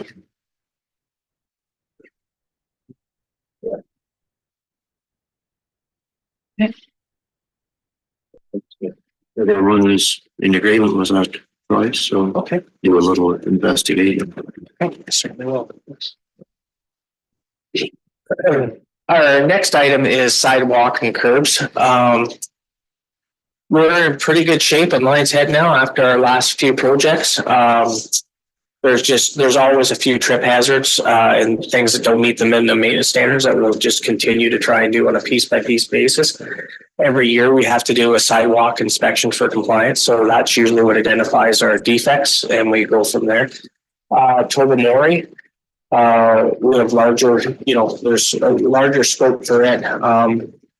Hoping to have here a gentleman to do a presentation. He's been regarding some ideas for Tobermory, and with discussions, we're hoping to have like this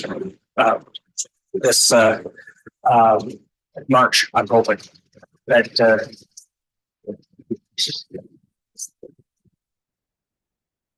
All right. So just to throw out some ideas on what can be done, and there's no particular designs or anything yet right at this time, but just ideas. So our next thing is to concentrate on the Tobermory area and get the pedestrian routes up there in good shape. So. There was one street in Lions Head that, I mean, we kind of live on it part-time, so it's that Helen Street, like from I forget where the grocery store is on. Was that Webster or? There's Scott. Oh, Webster's where the grocery store. Yeah. So from there down, so you ripped one section out but didn't put it back, right? On Helen? Oh, on Helen. Yes. Okay. So there was a section there that years ago, there used to be a hedge there along like a couple of years ago. Yeah. and you couldn't even really see the sidewalk. The hedge was covered. They ripped the hedge out, and then the sidewalk that was there, It's no good. it was no good. No. So that's an area that we really should be looking at sometime is a continuation of that. I mean, we have had requests about crosswalks too, like we do have the promenade along the beach. However, we don't have a continuation of a sidewalk on the east side of the road from Phillips Forbes down. We do have it from Webster to Scott Street on the west side of the road. However, there's nothing on the east side, and there's nothing further on than Scott Street. Yes.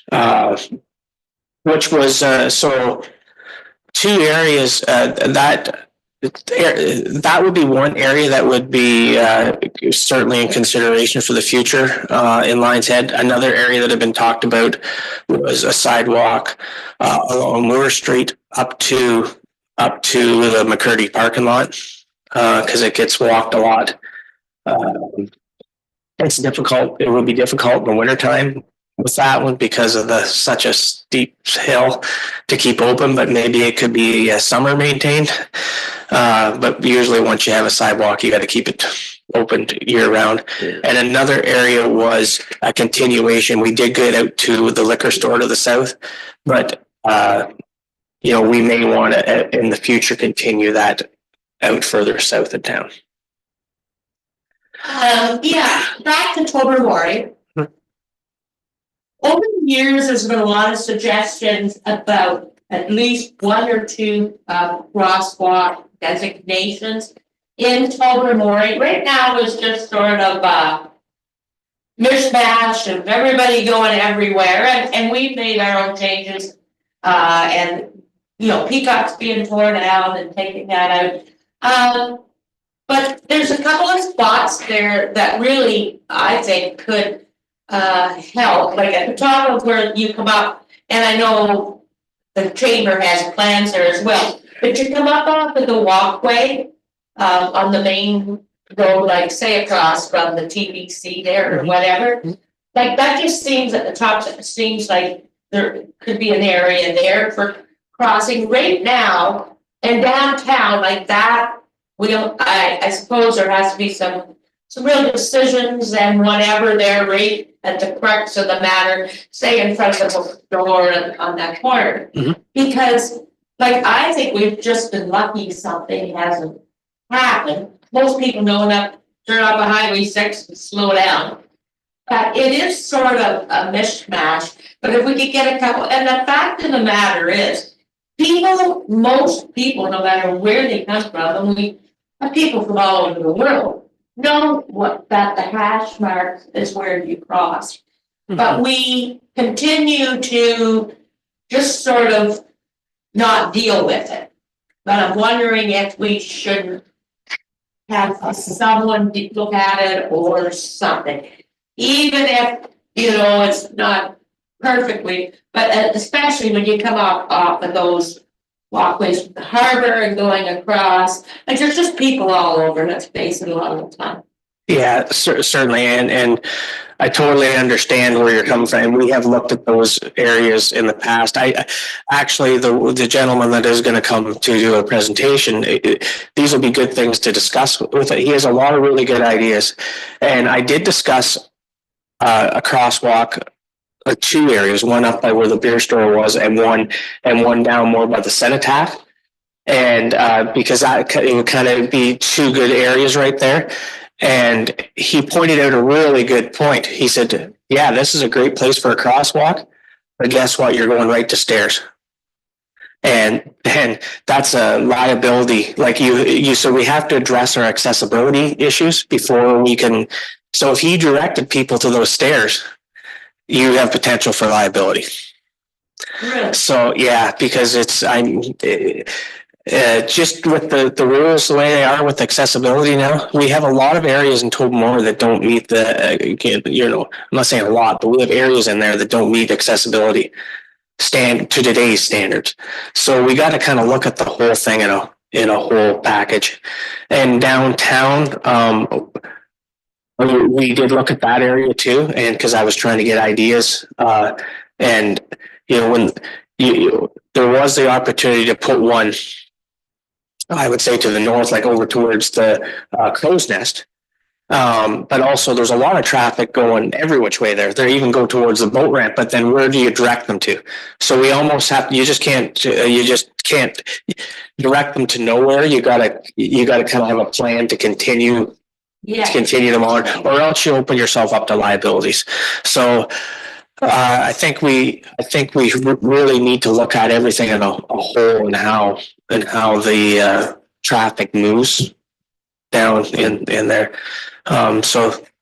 But all good points, and it's and all things I have heard in the past too. And it is, I drove there where there's just people crossing everywhere. So it is nice to direct people to certain areas that are safe.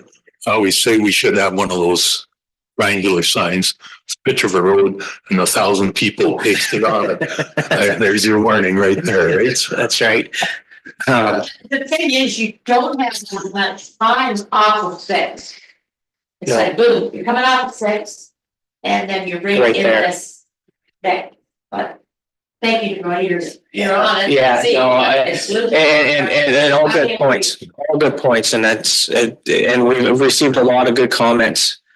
And from residents and I've talked with members of the chambers too that have brought up ideas about that too. So I know we've talked about that before too, and it's all good points. And I think it's time to look at the whole area. So Yeah, Troy, I really like the way that we've been concentrating on sidewalks in the more recent years. And I think we need to continue on that sidewalk trend because people like to walk. Yes, they do. And if the sidewalks are there, they use them, and it's the safety aspect of it as well. So Yes, most places, Total Murray, Lions Head, most concentrate on sidewalks and get people walking. okay, no, that's. Thank you. Yes, and now we do have some money set aside in here to, on that note, we do have the big tub surveyed to the corner. So we have ideas of which, and we have a very large right of way there. So there's opportunities. So.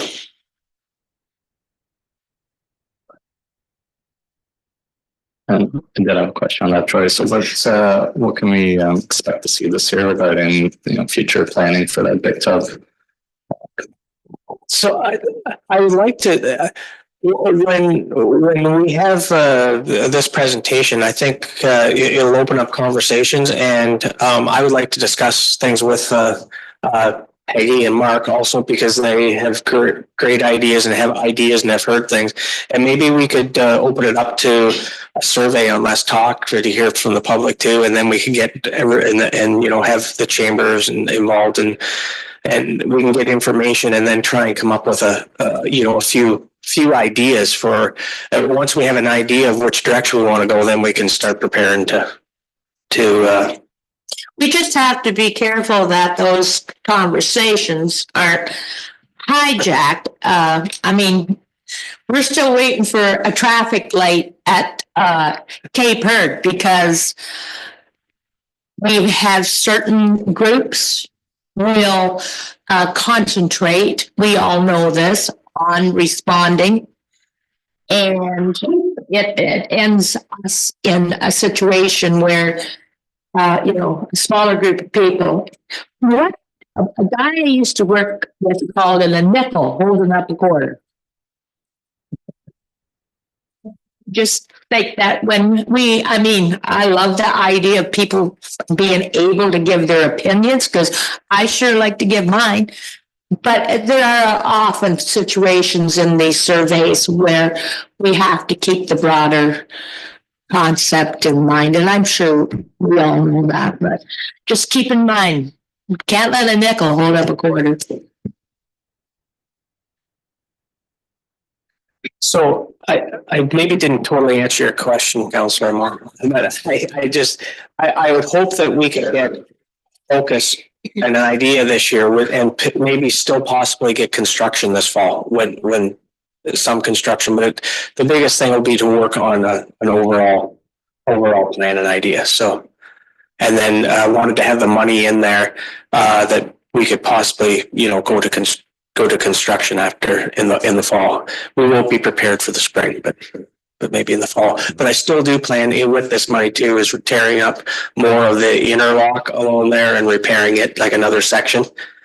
It's hard to get contractors. There's not many contractors that do it, and it's hard to get the time. So last year we did quite a substantial chunk of it, and we'd like to continue on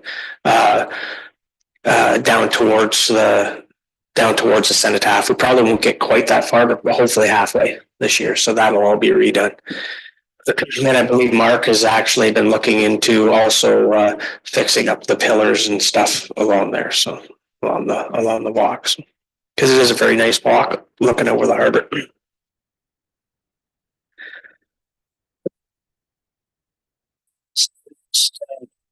Project is the Heron Point Bridge.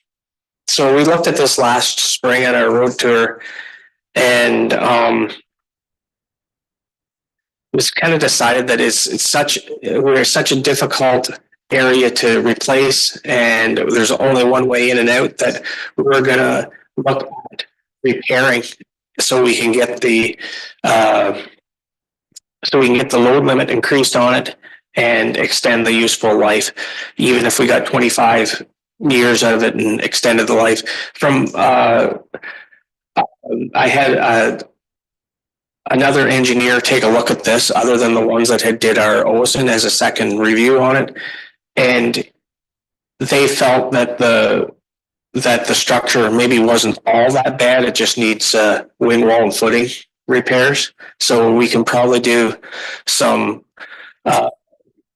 good repairs on it and extend the useful life and get the limit back to where it's, you can put a gravel truck across it, or a garbage truck. So how do you choose that, Troy, to do that? Where do you need to be? I'm sorry. What weight would you have on it then if you could do a gravel truck? Ideally, it would be nice to have like 25 ton. But I mean, we could get by probably with 20 ton. Yeah. But what we'll do is we're putting a request out for proposal to look at giving us some options. So like, what would it cost if you wanted to extend the life by 20 years and make it 20 ton, or what would it cost to do it to 25 or 30 ton and get 30 years out of it. So and look at those different costs. So council, we can make a decision on what direction we want to go. We've also, as council's aware, we did replace the Cherry Hill and the Ira Lake Road with those modular bridges. There might be opportunity still with this. It's an investigation. It's still kind of in the investigation stages, which might be another alternative if depending on costing coming in for repair. But the problem is you're so close to the intersection, and you have to work outside the footings, and you're going to be right into the intersection in Tamarack Road. It's just the way it's laid out. It's not maybe ideal for this situation. So I think a good option is for repair. And when will we be making a decision on this one? Do you think? We're working on the RFP. It's pretty close now to go out for engineering services to give us those ideas. And then from that, we can make a decision and tender. So I'm hoping by spring, we would have all this ready to go for tender. So this money in here probably. I would hope that we could still make the decision, go out for tender, and still get this work completed by this year. And I mean, that depending on how much we go, there might be some cost savings if we don't. It might not be that much, depending on what. But I wanted to make sure that we had enough in there. If it cost an extra 150,000, but you get 20 more years out of it, that was available, right? So But you're still an optimist. I'm optimistic, yes.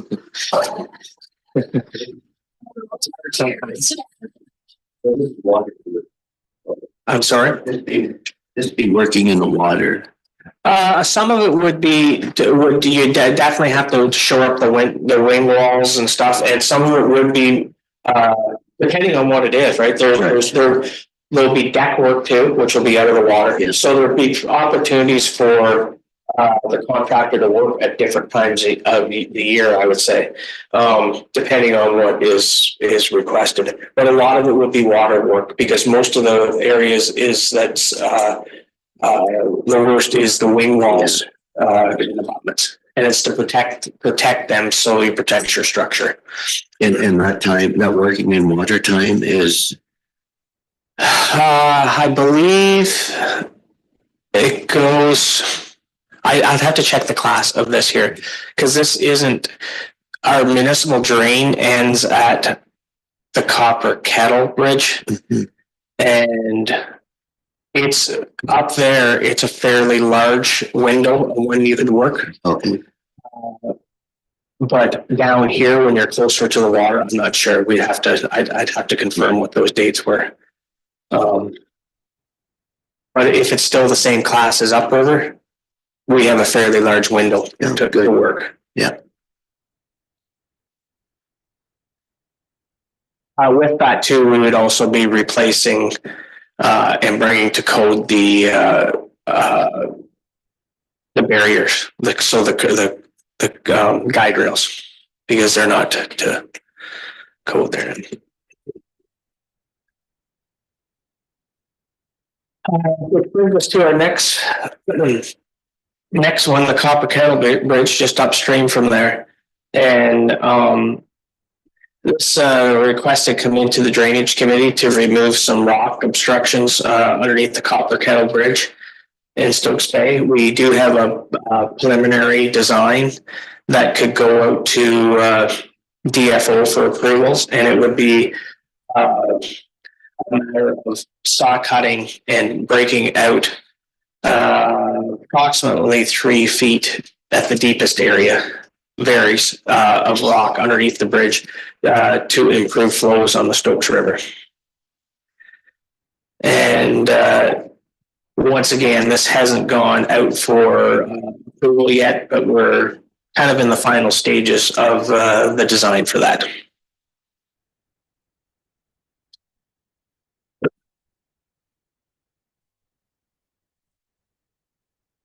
The next item in equipment is our asphalt paving attachment. We did have this in last year's budget.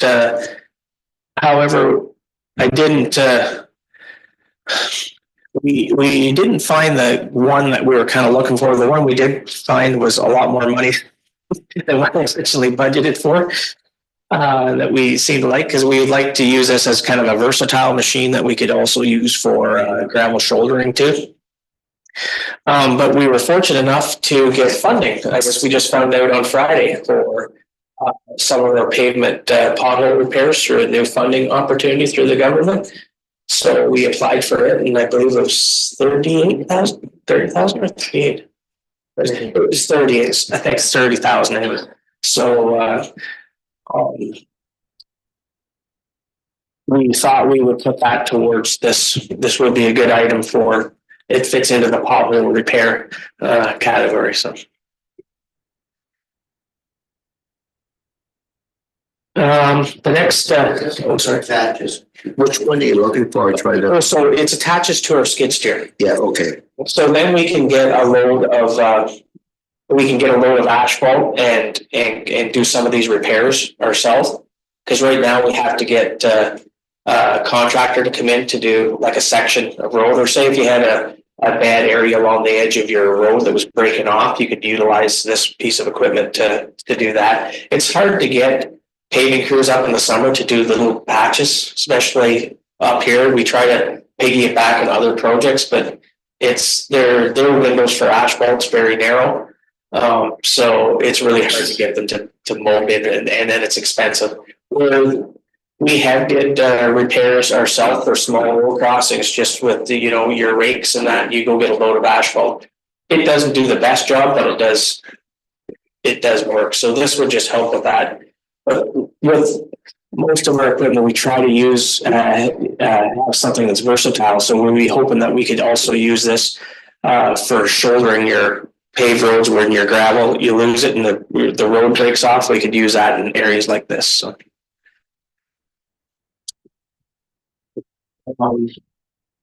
The next piece of equipment is our sidewalk machine. Both of our sidewalk machines, trackless machines that we own, were purchased used off Gov Deals. And when we originally purchased these pieces of equipment used, sidewalks, we didn't actually do sidewalks. It was kind of on a trial basis. And now we have a lot of requests for sidewalks, and I think it's important to keep them open.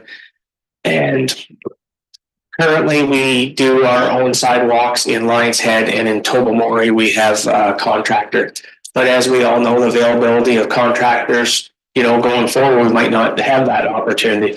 So we want to make sure that we're keeping up with our sidewalk equipment. And this time, I'm suggesting that we purchase new and we keep our old machine as backup. Their old machines are well past their useful life. As you can see, they're still getting by, but we would keep them as spares, or even the one as a spare.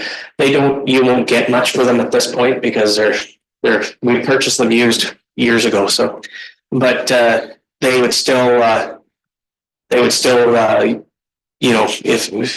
still be used sometimes if we get behind, or we also utilize them for street sweeping too. So there's really only two main companies that look at this too. Is Trackless is the one big one, and then there's another company with Claims and Owen Sound that actually build them in Owen Sound. So that might be we've been very interested in looking at them. A nice local company. Actually, some of our residents from up here work there, I believe. So yeah. So that's the price range of these things, true? Yes, unfortunately. Yeah. I mean, you can get so many different attachments for them too, like sweepers and sprayers and mowers. And we currently mostly just use ours for sidewalk removal. We have a blower, a V plow, and a like an angle plow. And we also utilize it for street sweeping. Like I said, I know, parks sometimes will use them. They put a water tank on the back and you can water the flowers, and, just there's many options that you can use to utilize them for. I've even seen them with side mowers on them where you can mow in the ditches, but we use our tractor for that.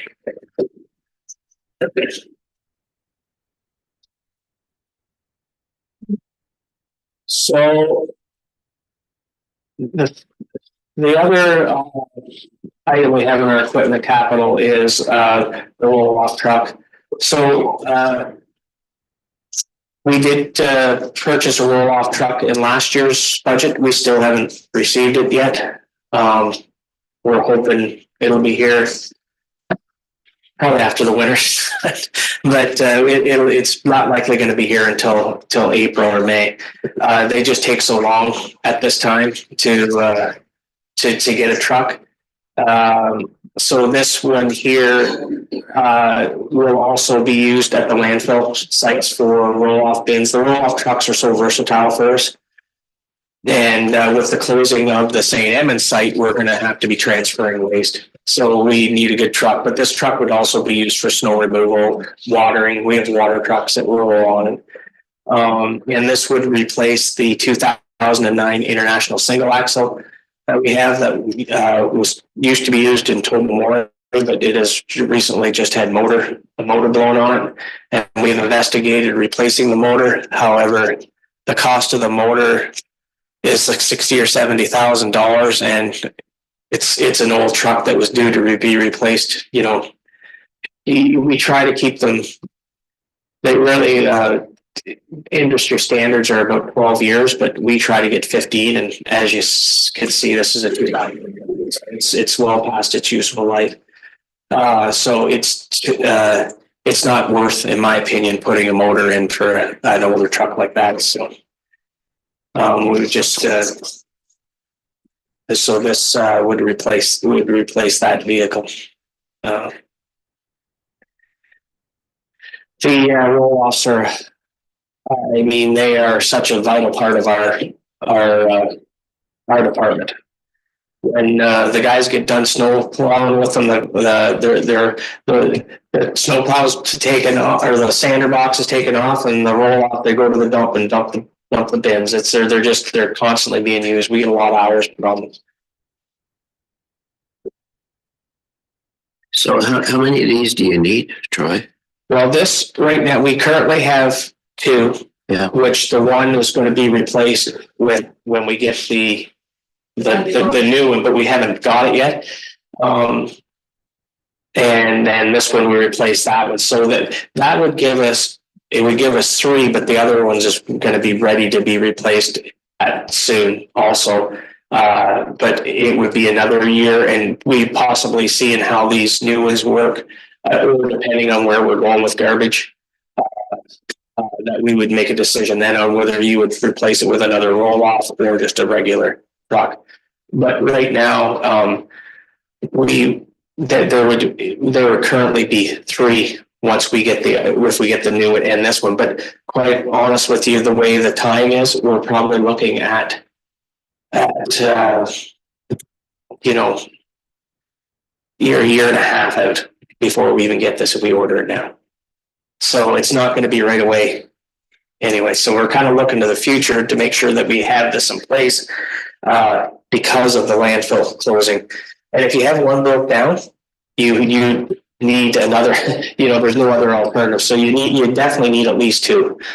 But if we, even if we, till we got this, if we kept the other old one just as a backup in case, and just use it as on an as needed basis until the new one arrives.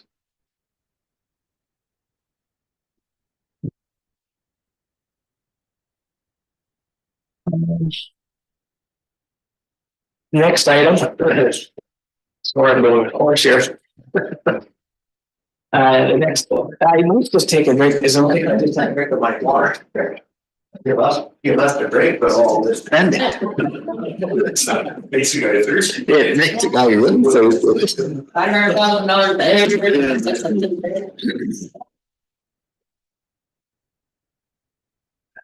Thank you. The next item is emergency road closure trailers. Currently, we utilize the MTOs that they leave them at our yards. They're theirs, and they've been kind enough to let us use them. But usually, there is lots of opportunities where we can have use our own, and it's just a good thing to have. Eventually, I would like to have 2 of these at each shop. Like, so you have 2 in the north, 2 central. So this is kind of a first phase into that. We get 2 right now. As we know with our weather conditions, it's nice to have these readily available to deploy. So. The next item is weeds. We'd like to outfit one of our 1-tons with weed spraying equipment.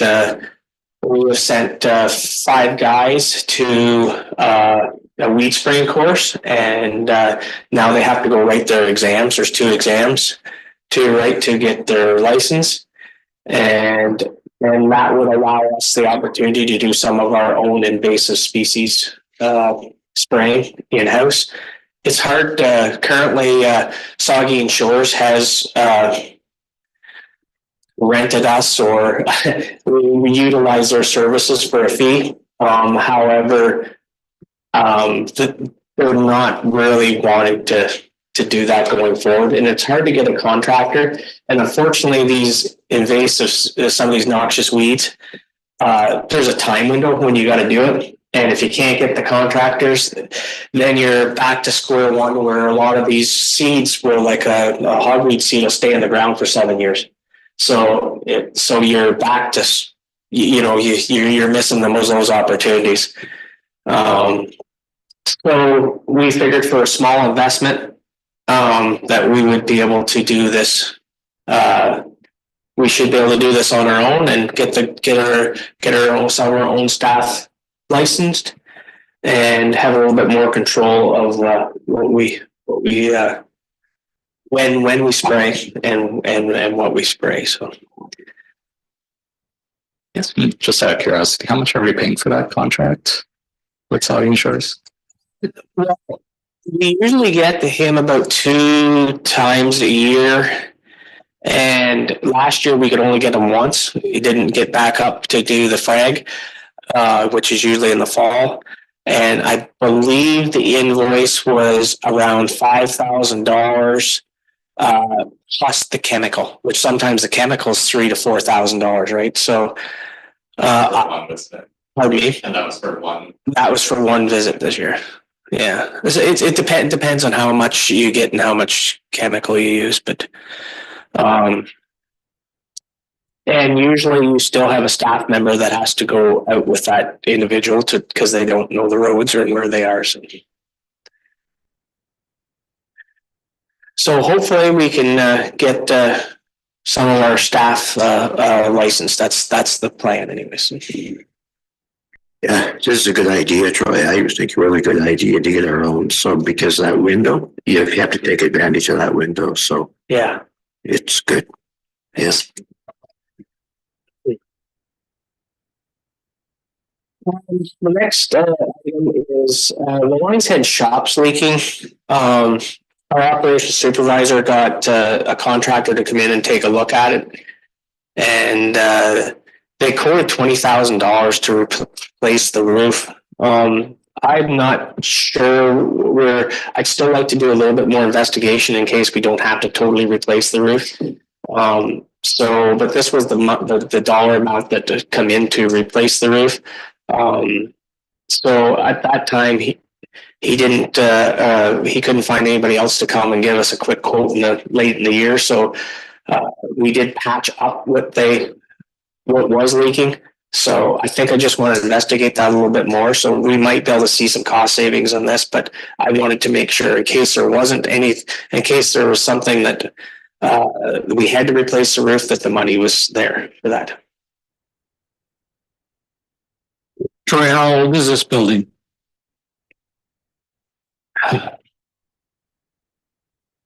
$20. I just don't know exactly. It was built would it be around 2000 maybe?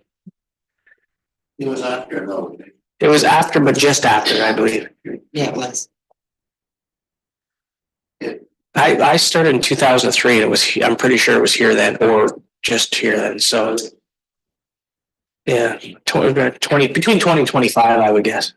Was it a matter of leaking, like the screws need to be replaced, or? I think that's what they had to do. The screws, the sounds of it were, the holes were like it was leaking in around the screw holes, so they had to pair those up, and that's why I believe that the guy was suggesting replacing the steel because of the. But like I said, I do want to do. I'd like to get a second opinion. So, but and that was just one estimate at that time. So we certainly won't go replace the steel if we can repair it. So, because I would think steel should last longer than 25 years. Yeah.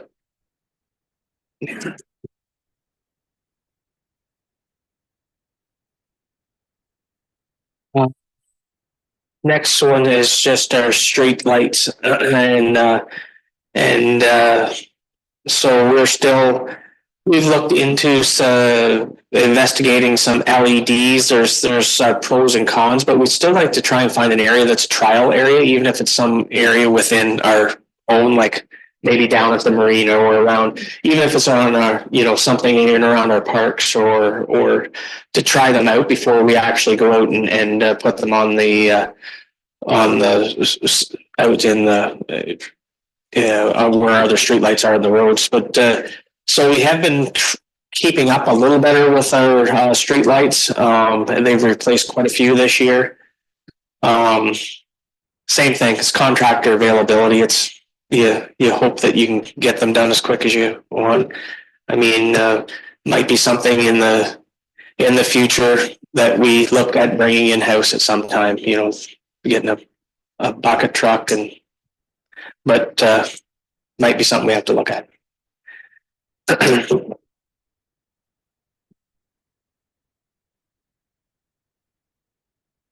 I guess I keep going. You put all night together. Tobermory sewer servicing main. So this is still the project that we were looking at last year along Highway 6 to connect the lots that aren't connected. We're finally in the final stages of MTO is approved. That now we just got to apply for the permit. So, and then you'd have to tender it out, and this was the estimate for that. Still have to bring a report to council on how we are going to fund this project, because I believe there's 17 services, I believe, but there's some that are potential developments. So they they would be looking at funding part of this for their development. So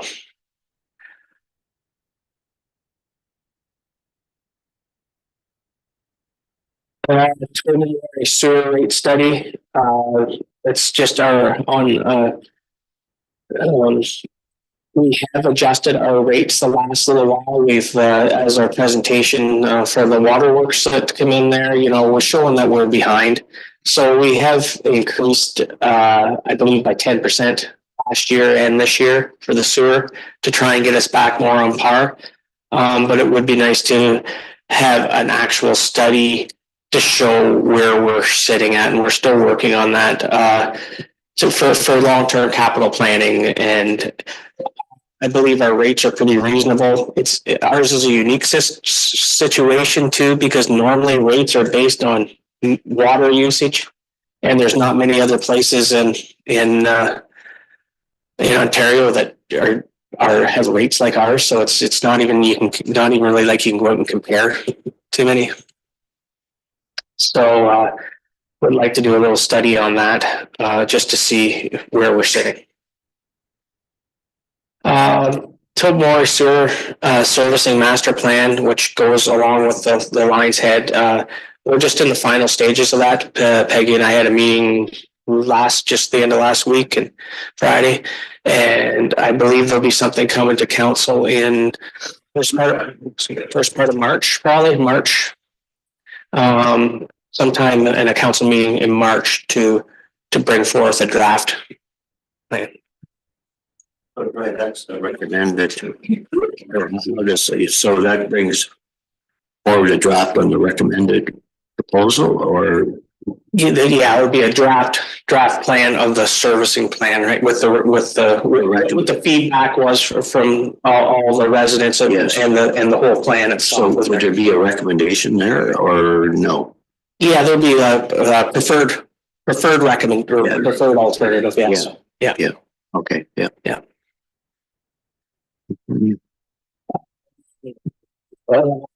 Tobermory sewer aqua recommendations. That was Lou had already covered that. Lions Head bulk water station. This is still on the radar. Something that we would like to get done. We did have held this off just due to the arena project to see if we were going to maybe tie in with something like that. But through conversations, I think we're going to actually probably just do it on an isolated project. That we're looking at different areas. One of the area is at the our Lions Head shop. There's a big parking or kind of a parking area there that in the water mains right there close by that we could put a system where people could fill up bulk water. So, and then we could also use that. When we have carriers that carry to the Tobermory. Right now they have to go to the water treatment plant to fill up, which costs more money. And then this would also be a revenue maker for the system too. And we do have a lot of people that we have had requests in that wanted to fill up totes because there's quite a few residents that don't have strong wells or have shore wells that maybe aren't that good. So they have a cistern, so they would like to fill up a tote and carry it themselves. So we'd be looking at, you can go like a coin operated idea, but I think at this point that's quite a bit more expensive. This would be more on you would actually have to set up an account here, and you would be billed based on that. So it wouldn't be coin operated; it would be a billed or invoice system where they would punch their code in or whatever to get their account and fill it up, and it would be based on a meter read.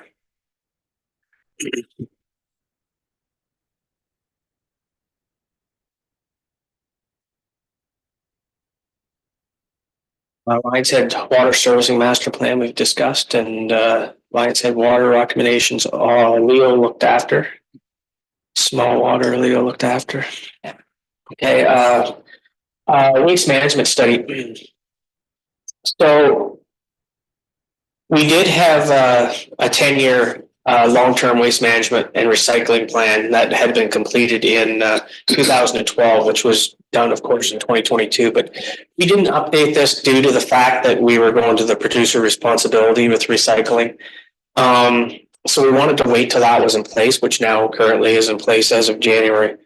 However, going forward, even though the municipality is not going to be responsible for blue box recycling, we still have to look after our waste and our recycling at the landfills. So I would like to take this study to look at a business plan or a study plan to look at waste collection within the municipality.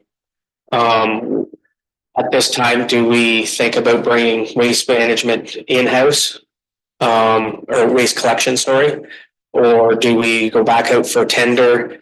Or do we look at different options, right? Like currently we don't have a waste contract with Waste Management. They're doing it on a month-to-month basis.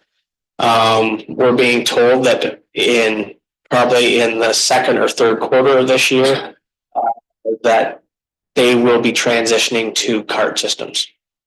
So when Waste Management won the tender for the blue box recycling contract with Circular Materials, that is the pro for the producers, they did this area based on a cart system, so for the recycling. So they currently have trucks ordered for automated cart systems for our recycling, and unfortunately we have no choice over that for the recycling. However, with the when they do get this infrastructure, they're not going to be keeping trucks that do regular collection too. So they want to bring us, if we stay with them, they want to bring waste collection to carts too. So they would do it the same as the recycling, and it would be automated carts. So you'd have a recycling cart and a waste cart. Some of the drivers of Waste Management have been telling the public this, and I'm getting a lot of calls. I don't know if you are, but a lot of people have concerns about going to a cart system with for garbage. A lot of them have already spent lots of funds on bare-wise bins or tidy bins. Some of them have concerns about, they have long driveways or accessibility issues or that they can't handle a big cart. And, we have snow events up here. So so I would like to take this study and do a study for what the options are for us for waste collection. It's going to be a big choice for council and which direction we go. So from talking to other municipalities that have went out for tender for their waste, there's not many there's not many contractors in the business anymore. You're kind of limited. So we could go to tender and not really get much, maybe much interest. So, we want to look at, you know, the different options of tendering, or a cart system, or bring it in-house. You know, there's just, we'll look at the different options, and then we can present options to council and see which direction we want to pursue. Do we save a bunch of money, because it, Yeah, so we actually do save money for the recycling. That doesn't cost us anything anymore. We did receive funding through data call, but it never ever recouped what we spent and the cost of recycling. So recycling, blue box recycling, not the recycling in the landfills that we still do, but the blue box recycling curbside, we did save cost on that, but the proposal that we got for our garbage has really increased. So for our waste collection, so there, you'll notice in the budget that there's not that much of a savings at this point. So that's what we're looking at right now. So, Well, it's just, do we know what other municipalities are, like, I know we're in a different situation and we're at the end of the road, so to speak, but have other smaller municipalities in the county, like they'll also be in kind of the same situation that we are? Do we know what they're up to or what they found out? I mean, yeah, we need to study it, but maybe we can take a look at what somebody else has done and made work. There's a lot of people confused about this, including myself. I just posted the information that was online, and people, to that point. But yeah, people are quite confused about it. yeah, certainly. So Waste Management did get the contract for all recycling, Which is good. in this area, which is good. Yeah, they did we're the only actually municipality in Bruce County that they are collecting though. They have subcontracted the other municipalities within Bruce County to Basra. So Basra it's still Waste Management's contract, but they're subcontracted. So they're collecting using the old cart or the old blue box system. So Waste Management though is who is doing our collection is going to the cart system. And as far as waste goes, there is different. I know some areas have local companies that do their waste. I believe Aaron Eldersley's one. South Bruce Peninsula has Waste Management, so they're the same as us. So it varies. I have reached out to the public works manager in South Bruce Peninsula just to have discussions to see, and they weren't really aware that Waste Management was going to a card system. So they might be in the same boat also. And maybe they're not with them because it's a different, they're not collecting, they're recycling. So I don't really know. So we're still in discussions. Maybe there's opportunities to share resources too. So that's something that this study we want to kind of look at. And also we going to be reaching out to some of there's two local contractors that I know that still do collection, and see if they're even interested or have the capabilities of coming up to take on more. I know with discussions with South Bruce that the last time they tendered, they only received one tender because other companies couldn't gear up to take on the extra work. They were already to capacity. So that's what I'm afraid that we're going to run into too. So, but we're just trying to keep all our avenues open at this time. And they said we want to investigate possibly bringing it in-house. And that, like the old days. Yes. Yeah. So.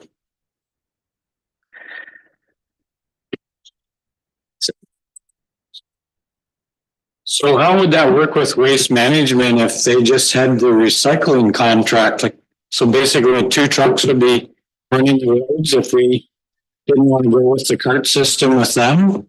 Like, is that an avenue where if we did do our own garbage, would they subcontract the recycling to save? Or is that a closed door on that? I believe that, yeah, I believe that's kind of a closed door. Like there's certain criteria that they have to meet for their tender. And they were able to, Basra was able to do it because they already had the facilities, but they're being still managed by waste management. And so I don't, I can't speak for waste management if they did decide, that there was other options. I'm not sure how that would work out, but yeah, that's a good point.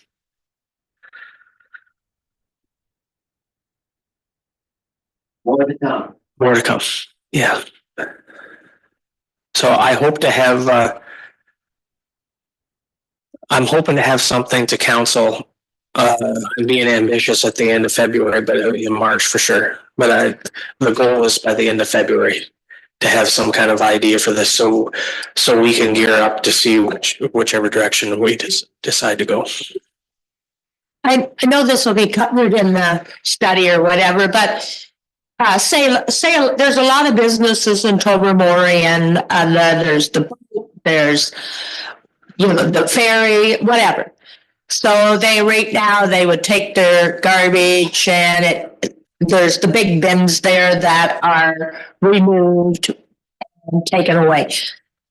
So would we as a municipality have the capability of maintaining that, and that we are able, because we don't have the capacity in St. Edmunds anymore at our dump. So we basically have people, I see them go past my door all the time. They have huge loads of garbage off the ferry or whatever.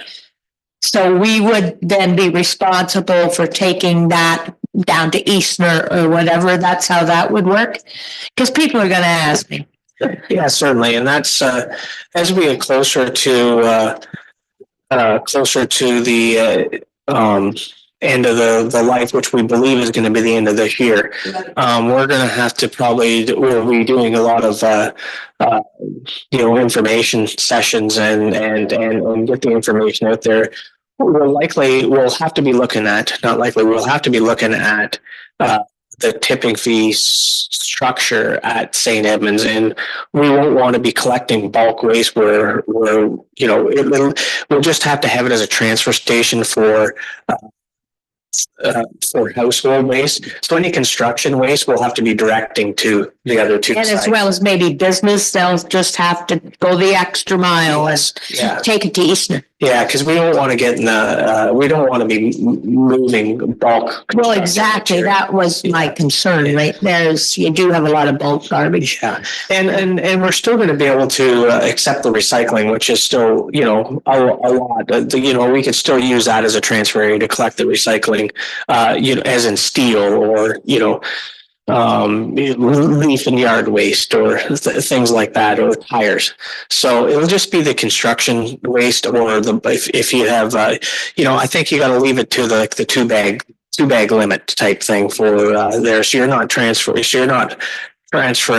waste 3 times a day to one of the other sites. And a lot of the restaurants and whatnot have the big bins. So there's that as well. Okay, thanks, Troy.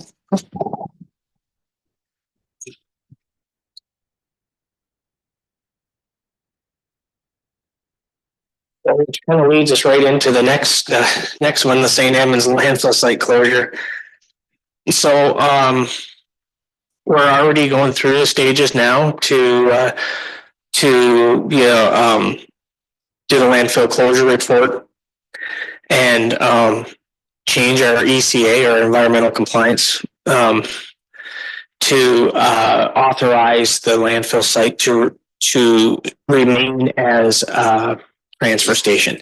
So that's outside whatever ECA is now because it's an active site. So we have to close the site, the landfill active area itself, but still apply for the transfer site. So we can still keep it as a transfer site. And in that report, there's still also a lot of space years ago in the St. Edmunds days, they got approval for a stump dump. And there's still remaining space left in it. So we wanted to make sure that the ECA, recognizes that there's still space so we can still collect stumps. So, which was it's a good asset to have that stump dump. How about metal and mattresses and the recycling center? Yeah, so we'll still keep the recycling aspect open to that. There is the mattresses, the metal, the tires, refrigerators, because we can get our carriers to come pick that up there. We have to investigate what we're going to do with the reuse building. We have to put some thought to that. But I think it seems to be pretty it seems to be pretty well utilized. So I think we should probably keep it open. My opinion would be to keep it open for the first while to make sure and to see how it goes. And because anything you can divert and people can use, I think we should allow that.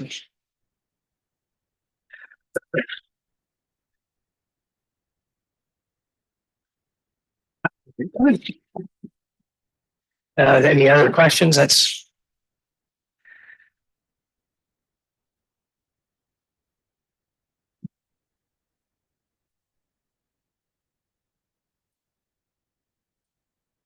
Joyce, thank you. Thank you.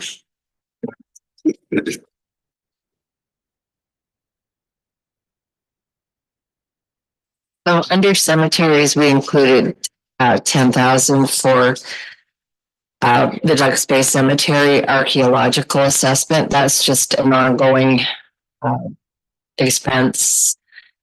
I don't know if Alex wants to say anything more about it or. Thank you, Teresa. No, nothing really to add because the Ducks Bay Cemetery has been designated an archaeological site. This is an ongoing expense that the municipality is bearing with regards to every burial needs to have an arc assessment completed.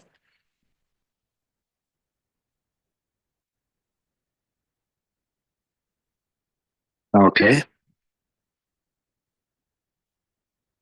And sorry, so this $10,000, this will cover like how many burials or like if we have a lot of burials in this price?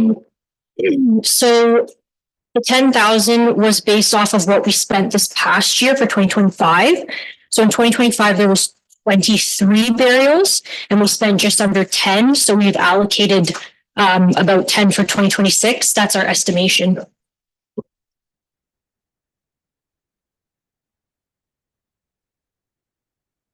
I guess the next is the doctor's clinics.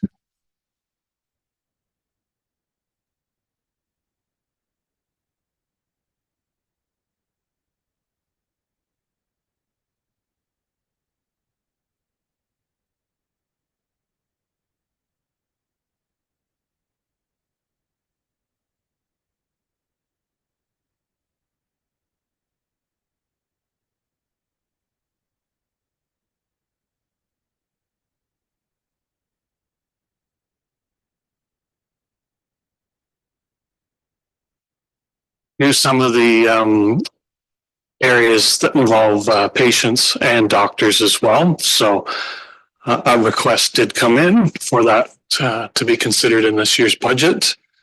We'd be just looking to do certain sections and not replace all carpeting at this time. So.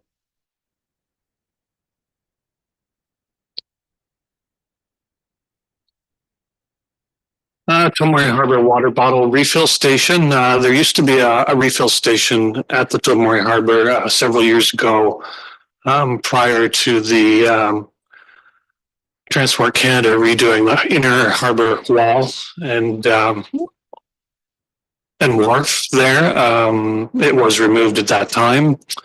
So we're looking to potentially install a new system to the washroom shower building there. So it would be filtered water. It would meet public use. So we do get quite a few inquiries about getting that reinstalled the last couple of years. So.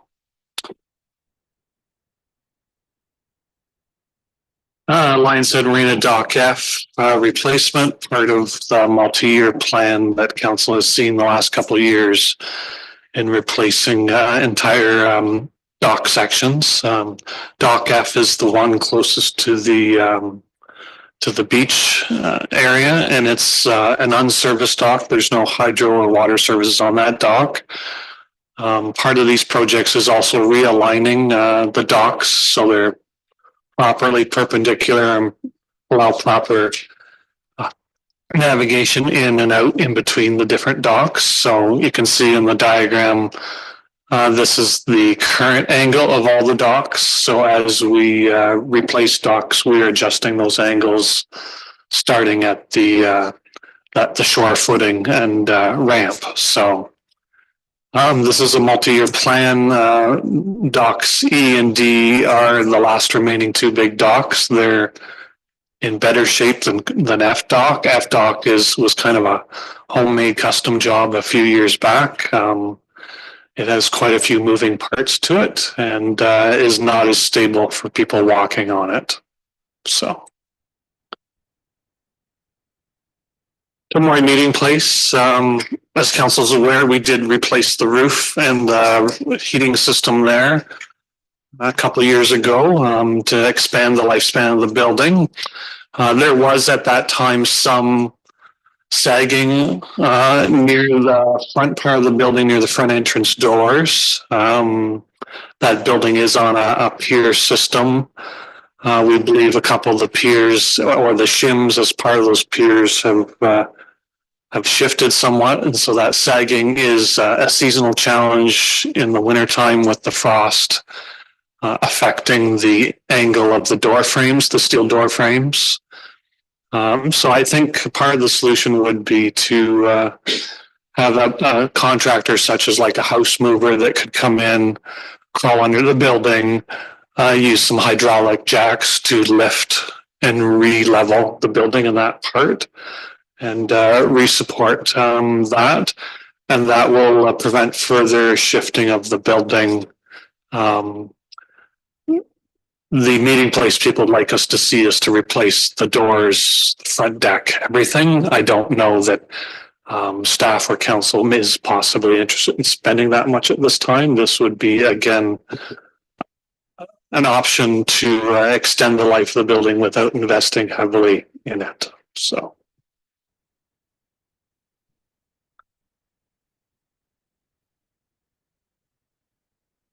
I just want to say that any local contractor can do that. Sure. You wouldn't need a house mover to do that. I'm just trying to give that as an example. Yeah. All right, 3 Centennial Drive, demo and parking lot. The demolition was a project identified in 2025. We did not get to it last year. Is part of the discussion and our council tour last year about putting a parking lot here to help provide overflow parking during our busiest periods in the downtown of Tomory. Retaining the hydro and or septic system there and potentially putting a small washroom building to service the parking lot. So it's about a $280,000 project we're estimating. So that is again proposed for this year. Mark, can I just ask a question? I know because this building flooded and it was actually created the condition, well, that and it was moved there and a bunch of other stuff. But that is right in a bit of a floodplain from the north. Before we do like that would be looked at before any type of parking lot or whatever was put in there, like diverting that water. Like I'm not an expert, but I know that property is vulnerable to flooding, which is why we have to tear the building down. But so none of that has to be looked at before. This is just a short-term idea to utilize the property and? It is, I'm familiar with the geography of the site. Okay, yeah. To the property to the north, there's a lot of surface bedrock. Right. And there is a slight grade towards the current existing building foundation. That's why we've had water problems in the past. We do kind of have a sense of where the water flows on the property. So designing and sloping, grading the parking lot appropriately and putting the proper drainage areas, and it may involve a culvert across the road so that it doesn't all get directed toward the school. So I think those considerations are there for staff to look at all of that as part of this. So. Okay, thank you. Yeah. Lions Head Fire Hall and Library continue with heat pump installations to provide subsequent heating to just the electrical baseboards that may be in these buildings, as well as provide cooling. The fire hall offices do not have cooling. The library has a window air conditioner in Lions Head, so certainly a heat pump system will provide more adequate heating and cooling as well, and just provide a more energy efficient system. We have a landscape dump trailer for our Parks and Facilities Department that has considerable years and deterioration on the frame and fenders in terms of rust and rust through. We're looking to replace that piece of equipment this year. We use it to move materials, wood chips, soil, demolition materials, equipment. So it serves an important function within the department in terms of us multiple properties and facilities. Parks half-ton pickup truck. We still have a number of pickup trucks within our Parks and Facilities Department. A lot of years and a lot of mileage. So an example of how we've been managing that the past several years is any of the newer trucks are offered to staff that put a lot of miles on. In terms of whether we're going to Tomoe, all our properties. But our older trucks, we may rotate and retain some of them that are still in good condition, and they go to the harbors. Our two trucks currently in the both harbors are very old, a lot of mileage, and don't necessarily, hopefully we can replace one of them at a time, year over year. So that is the proposal, is to purchase a new vehicle and rotate a vehicle elsewhere within the Parks and Facilities Department to the harbors to replace those ones that are the oldest and worst shape. So.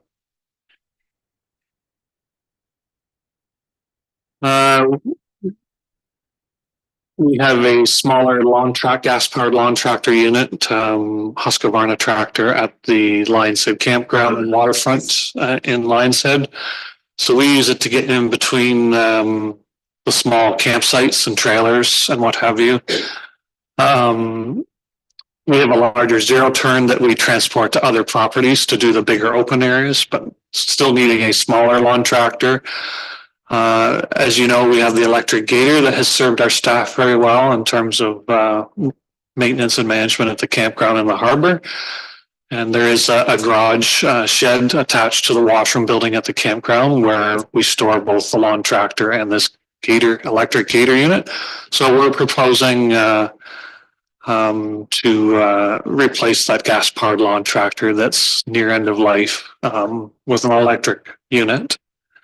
So that we can continue to be environmentally friendly and energy conscious, reduce our greenhouse gases, and some of the electric lawn tractors are now quite well rated, not for doing large acreage, but for doing smaller locations. So. The arena ice resurfacer and edger was ordered in 2025. This is just to carry over the funding. We're anticipating delivery this spring to be ready for our 2026-27 ice season starting in September.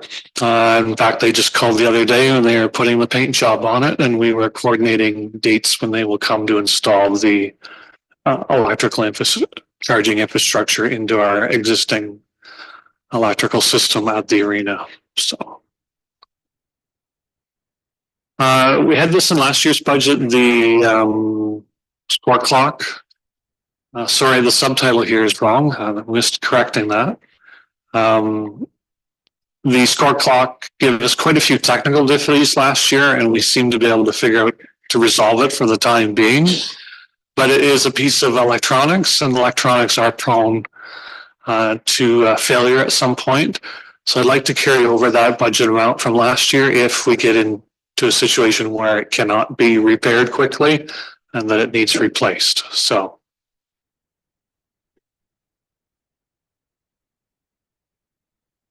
we have two dehumidifiers in the arena, one at each end, opposite corners. The one is at the front corner as you come in from the public entrance into the stand sections. That unit works the hardest.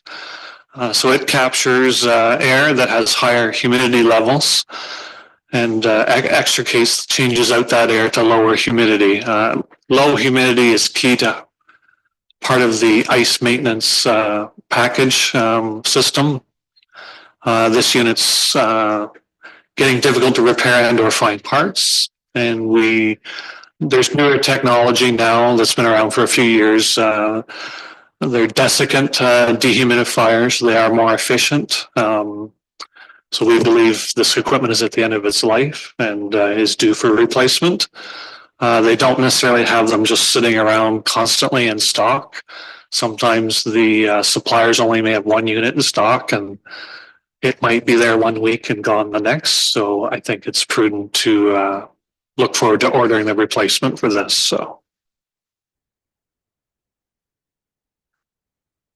as you're aware, part of our asset management and capital assessment of our arena facility and the discussions around the arena in the future, certainly there's some major equipment or components to the refrigeration plant system for the arena. And one is our controller system by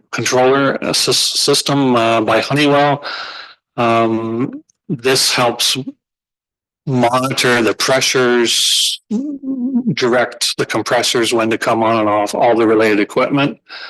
It's a central piece of equipment to running the plant. It's quite dated, the system we have. The newer systems are certainly more efficient, can monitor more aspects of the plant operation, and also are now digitalized and IT connected that we could monitor it from your phone when you're sitting at home having your breakfast. And if you need to make adjustments to the system, you can do it remotely. So certainly it was a recommendation from Black & Mack, who is our refrigeration contractor for maintaining our system. It is due for replacement or upgrades. So same thing with the next couple items, the brine pump, which circulates the brine solution, the cooling solution that goes through the floor of the arena and circulates back through to the compressors and the condenser and through the chiller. It's just one brine pump unit. It's an important part. So the bearings and motor can wear and deteriorate over time. And again, it's as part of its life cycle replacement, it's identified by Black & Mack for replacement. And there's a smaller cooling pump for the compressors, same idea. A little more affordable, this part, but again, equally important. All these components are equally important to running the system. The system can't run without any one of these. So each component is important to the whole system being able to function. And then our next slide there was the community center studies, design, site preparation that we're potentially considering this year. And so there's the funding that's been budgeted in the past in reserves, as well as the ICIP grant funding that we still have. Peggy can maybe speak to some of this more, what's still involved in terms of the scope of the project, getting that updated with, is it Infrastructure Ontario and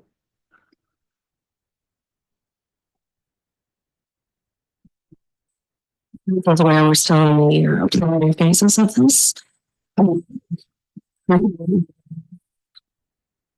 Get some consultants to come in to do some current geotech work might come with this information.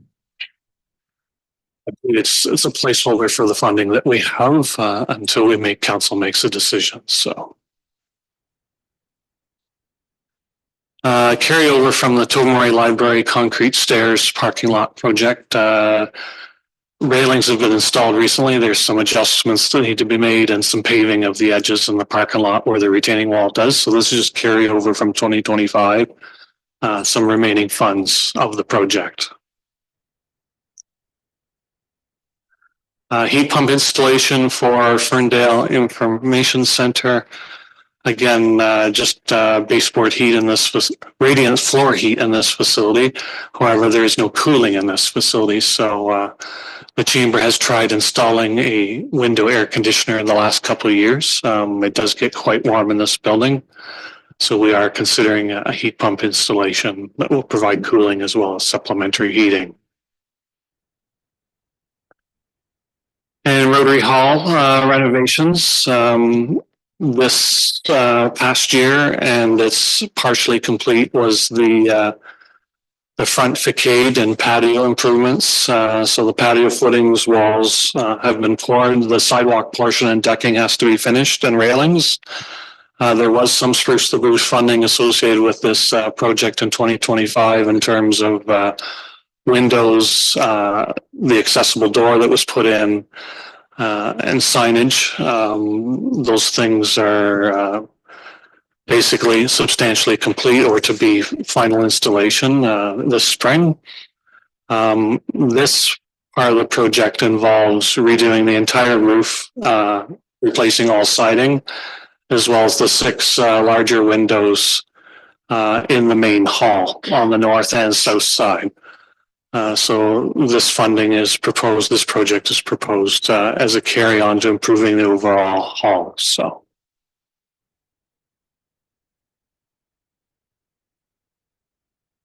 And we have multiple facilities where we still have obviously accessibility challenges for our washrooms. We have Rotary Hall, Stokes Bay, and the Friendship Club.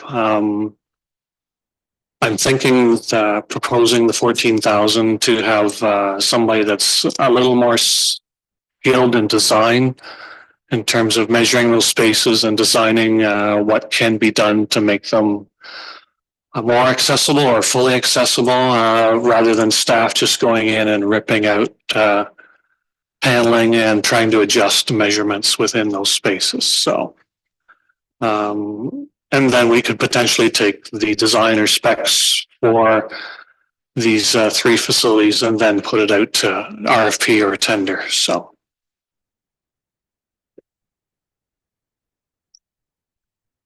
Accessible pathways are required under current legislation to any of our new facilities, whether it be playgrounds or pavilions. So we have Pike Bay and Ferndale playgrounds that were completed this past fall.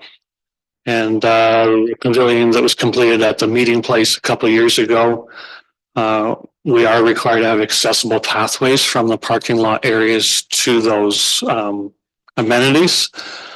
So we would be looking to complete that this year. So basically a limestone screening, hard packed path excavated in the existing grounds. And so it would be applied, rolled, and it provides a hard firm surface. It's not a concrete sidewalk, but it meets the accessibility requirements. Moby mats for beaches. We used to have 2 Moby mats at the Lions Head Beach. One of them was moved to Dunks Bay Beach with the slope there and people having difficulty with the soft sand. That improved the walkway down to the beach and the water there quite a bit, which left Lions Head with 1 unit. And we also maintain we receive revenue from Ontario Parks for maintaining the beach at Sandy Beach over at Black Creek Provincial Park. And we are getting requests for the second Moby mat to be reinstated back at Lions Head Beach, closer to the playground pavilion end of the beach. So we've proposed these for the 2026 budget. And next is an EV charging station for municipal office for both public and or visitors we have to the facility here. And in the event of us acquiring an electric vehicle going forward in the future, that this location would be a good potential first starting point for electrical charging station that we own at our facilities. So. Did you want to go back? Yes. Yeah, I just wondered, I know we have new owners for the EV station at the Tobermory Community Center. Any word on what they're doing with that, or if they're moving forward, or? I defer to Peggy, sorry. They are moving forward. Currently right now, they are meeting agreements. Okay, thank you. I think there's one other item going back to. So go back to 14. Slide 15, I think it was. Slide 15 was related to health and safety capital. It's for flammable storage cabinets that would be vented to an exterior wall in both public works and park facilities where we have small cans or containers of flammable paints, aerosols, 2-gallon, 5-gallon gas cans, used motor oil when we change oil and equipment. Right now, it's we try to keep it tidy and stored in a particular location in each facility. However, sometimes things do migrate around within the building, and to meet proper health and safety, a flammable storage cabinet that's vented is recommended for a number of these facilities. Depends on the size of cabinet that we need in each facility, but they range in price around the $2,000 mark per unit. So.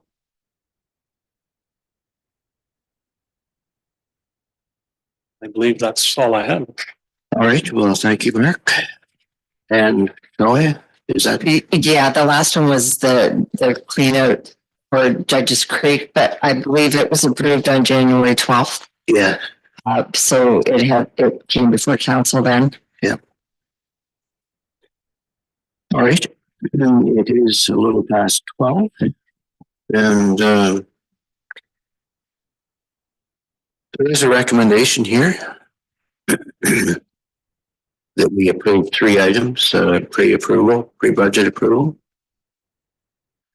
And any comments the council may have on the draft capital budget product.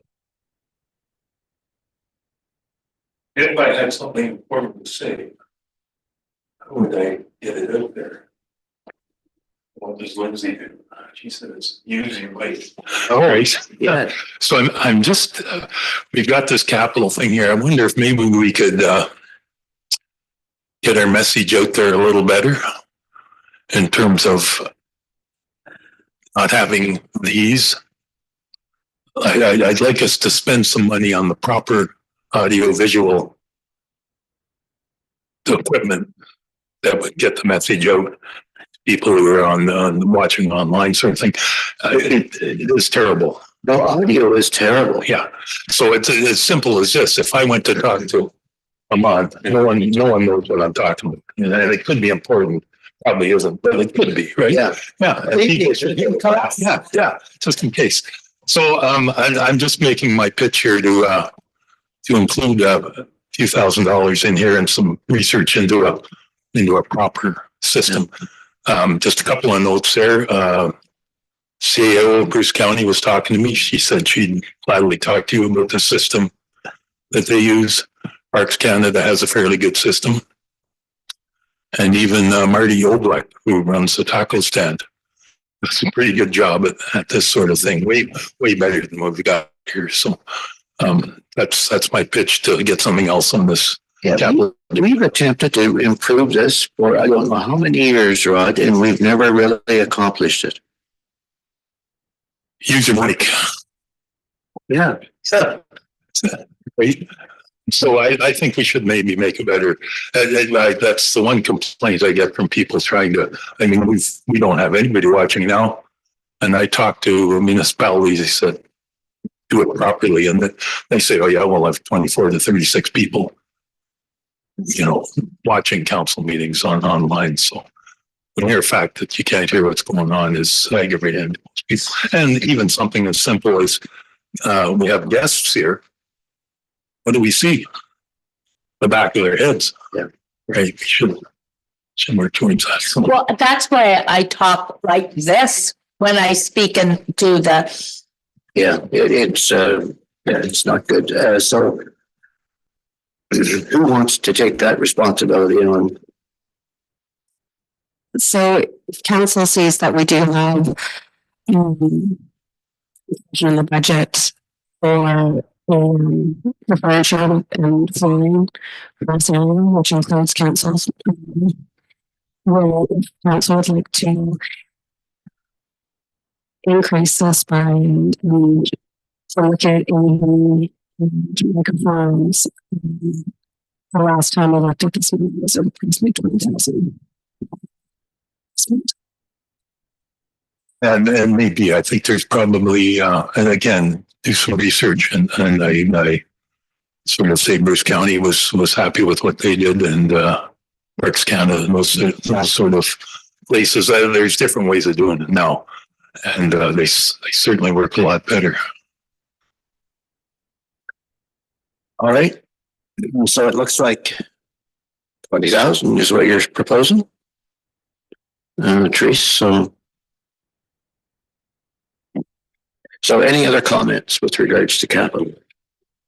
no, just add not only it has to look, what's the old saying, to look like it's above board, you have to show it. So I agree with Rod. And we've moved on now, haven't we? I have nothing else. Okay. And I mean, this is today, we can have input on the night if we want to as well. So, but for today, we probably best to, so we have a mover and seconder, Rod and Amon, to bring this forward. And with the three items that require pre-budget approval. So we'll call the vote. All in favor? Opposed? The motion is carried. Other business, closed session, no, nil. Bylaw. Confirm the proceedings. Smokey, Todd. All in favor? Motion carried. Motion to adjourn. Amon, Rod. All in favor? Motion carried. So we will adjourn until 1 o'clock.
All right, good afternoon, everyone. Welcome. We'll call our meeting to order. And a reminder to council to disclose any pecuniary interest or general nature thereof. Hearing none, approval of the agenda. Smokey and Todd.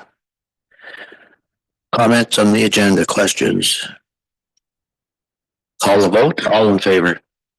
Opposed? Motion is carried. Minutes for January 12th, 2026. Rod Malone. Any comments on the minutes? Call the vote, all in favor? Opposed? Motion is carried. Next, we go to a public meeting. British County Planning Application Z 2025-068 Buckley. And it is a zoning bylaw amendment by Matthew Buckley, and the necessary bylaw be passed in the upcoming council agenda.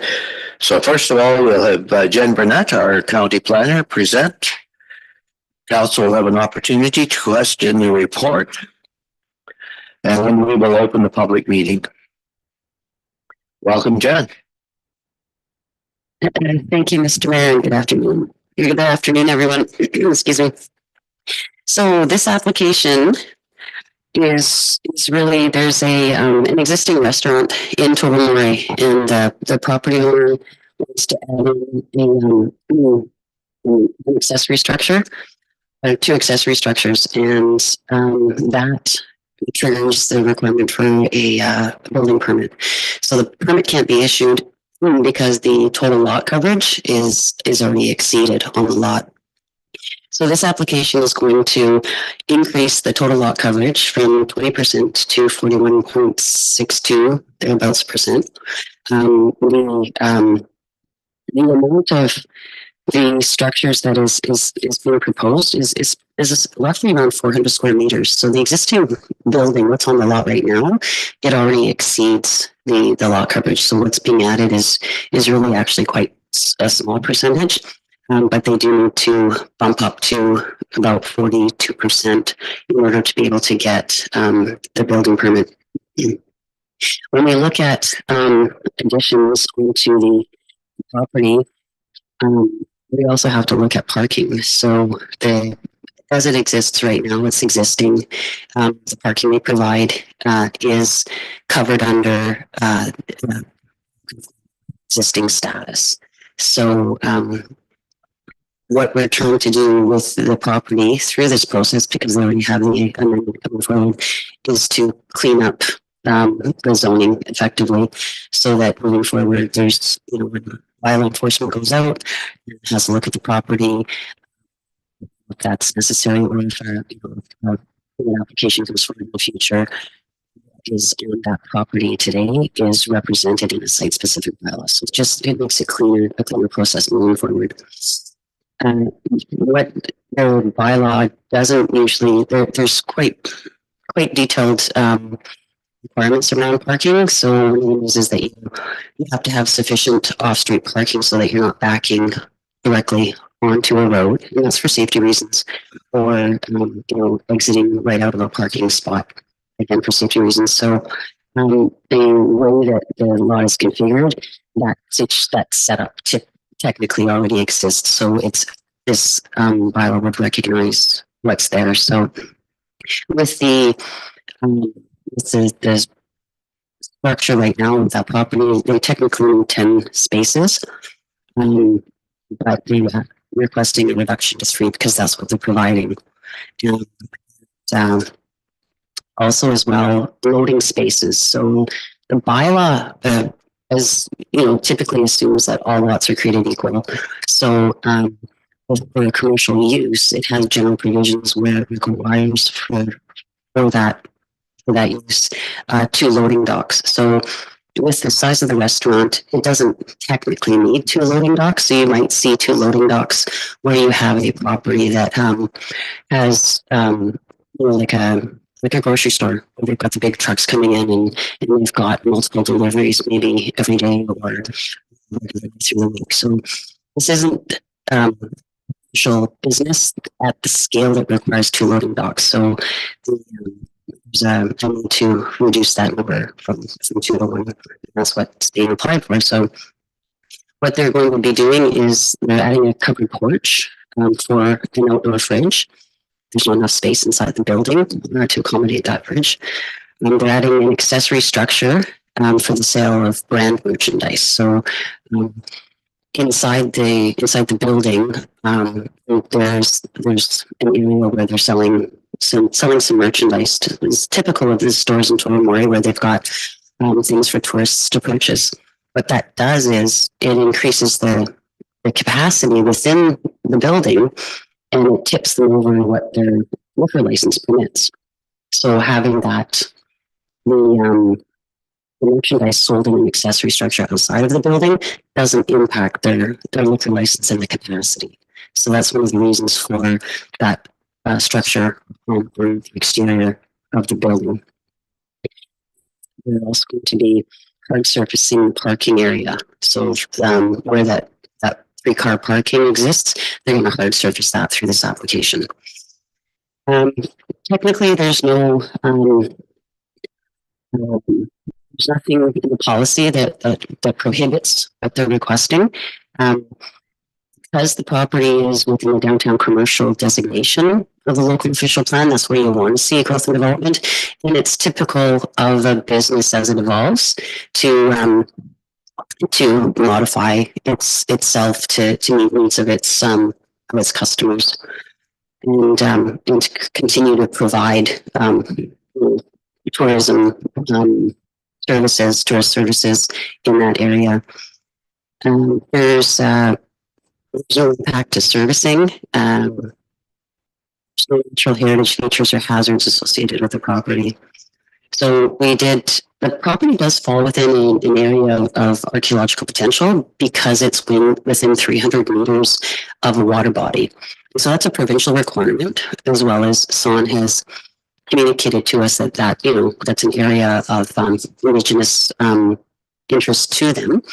And SON staff went out and they did a visit. The property is pretty much developed. It's all hard surfaced, so there's no opportunity there for an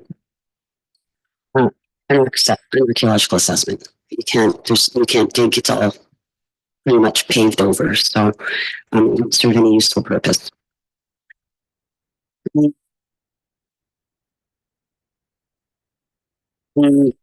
much the being requested is reasonable, and we didn't receive any public comments by the report submission deadline, and we just received some comments from municipal staff that there is a site plan agreement on this property, and that will be updated.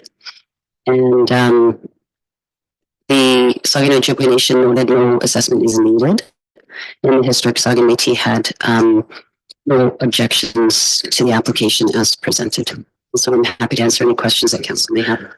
All right, thank you, Jen. Council have any questions? Yes. Well, I was just looking at this picture here, obviously taken in the summer. Like there is already a covered area beside this building that pretty much, like, unless, I mean, I'm trying to picture, Rod, you will know this, they have a covered porch area right beside the building that must be right to the property line already on that west side. Do they not? I mean, I'm pretty sure they do. I've never sat out there, but. Well, I have. Let's go to the source. Is it still there? Oh, Because I think there already is a. I used my better judgment, yeah. Unusual. So my understanding is there is a structure there, but it is going to be removed. Oh, that whole side? To facilitate the new structure going in. The new structure that is for retail? Is that what? Because right now they use that, to the best of my knowledge, as part of the restaurant. It is. If the weather It is. good. Yeah, so there's an existing shed to be removed. It's not a shed. So here on this map, it is right beside the building right there. This is a summer picture of this, and I don't know when it was taken, but it's been there for at least a couple of years. It is shown on the map here is an existing Tree? covered patio. So it is on Where, Yes. okay. I'm just looking at this area. on the survey off to one side. Okay, on the survey. Because, yeah, there is a covered patio that they use. And my understanding is that that is not going to be touched. That it's existing. There's an existing shed further to the back So that, of this building, and that will be removed. So that what they're applying for here with their total lot coverage, existing code. everything is accounted for within the site. Okay, any further questions from council? If not, we will open the public meeting. Are there any members of the public here for the Buckley application? And any members online? Members online? Okay, if there's no one in the chambers and no one online, we will close the public meeting. And there is a recommendation. Subject to review of submissions arising from a public meeting, and that council approve zoning bylaw amendment Z 2025-068 by Matthew Buckley, and the necessary bylaw be placed on the upcoming council agenda. Is there a mover and seconder for that? Rod? Any questions, comments? Call the vote. All in favor? Opposed? The motion is carried. And item 4B on the agenda is another zoning application, and it is Z 2025-051 pool, care of Questa Planning. Jen, you can give council an overview of this. Thank you, Mr. Mayor. So this application proposes to create, it's pretty much a 1.2 hectare lot, and it's in a rural area on the Green Road. The zoning amendment application comes before council because they need to apply for relief to the minimum distance separation setback. And that is the setback between a new development and an existing livestock facility. So the calculation is 248 meters, and the new lot line will technically be 202 meters. So there needs to be some relief identified for that. So the policy within the county official plan does permit the creation of lots in the rural area, and provided it complies with NDS. When we do a little bit of a deeper dive into minimum distance separation, which is the NDS, we see that the Ontario provides a guideline for considering employing NDS. And in that guideline, there is a provision under guidelines 41.4 that where you have an envelope, a building envelope, or a lot that's greater than, I think, half a hectare, then there is sufficient room within that proposed lot to build a dwelling outside of that setback arc. So this is the case for this application. There is room on the proposed lot to build a dwelling outside of that setback arc. So there is a site-specific bylaw that's included in the council agenda package. And what it is doing is it's recognizing that the the retained lot is going to be deficient in lot area. So it's going down to 14 or 15.2 hectares. And right now there's a site specific amendment on that property already that recognizes it at I believe it's 17 or 16 or 17 hectares. So that bylaw needs to be repealed or rescinded, and a new bylaw needs to be passed to recognize a deficient lot area for that property. And then for the new lot that they're creating, the frontage that's proposed is short of what the bylaw requires. So the bylaw requires 89.9 meters, and we're proposing 80 meter. So it's fairly reasonable, given the proposed location of the line, and that would also be accompanied by a relief from the nearest livestock facility. So in the site-specific bylaw, we would identify that the dwelling has to be 240 meters back from that livestock facility. So when the permit is being, if approved, when the permit is being issued, then the calculation is fairly simple from that lot line. So this property does fall within an area of archaeological potential, and an assessment will be required. So it hasn't been completed. And what we can do is add it as a condition of severance because of the size of the lot being created. The assessment could be concluded by chase severance being approved by the county. In terms of comments, we didn't receive any written comments from the public before the report submission deadline. The Historic Saga MT had no objections.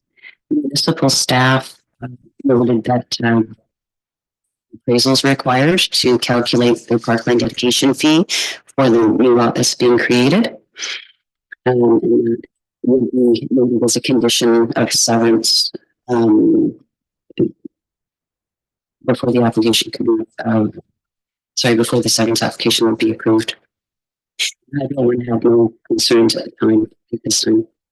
Didn't receive any comments from Sagan Education, and I did follow up with their office, but I haven't received anything by this by today. So that I'll follow up with them again prior to an application going to the county secretary and treasurer for approval.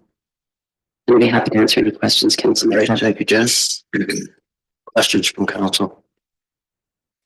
Jen, where is this on the Berry Road? Is it like when you're going in Pike Bay Road? Is it north of Pike Bay Road or south of Pike Bay Road? It's south of Pike Bay Road. Okay. Thank you. I'm just looking at my screen capture and I'm like, Okay. Any other comments or questions from council? If not, we'll open the public meeting.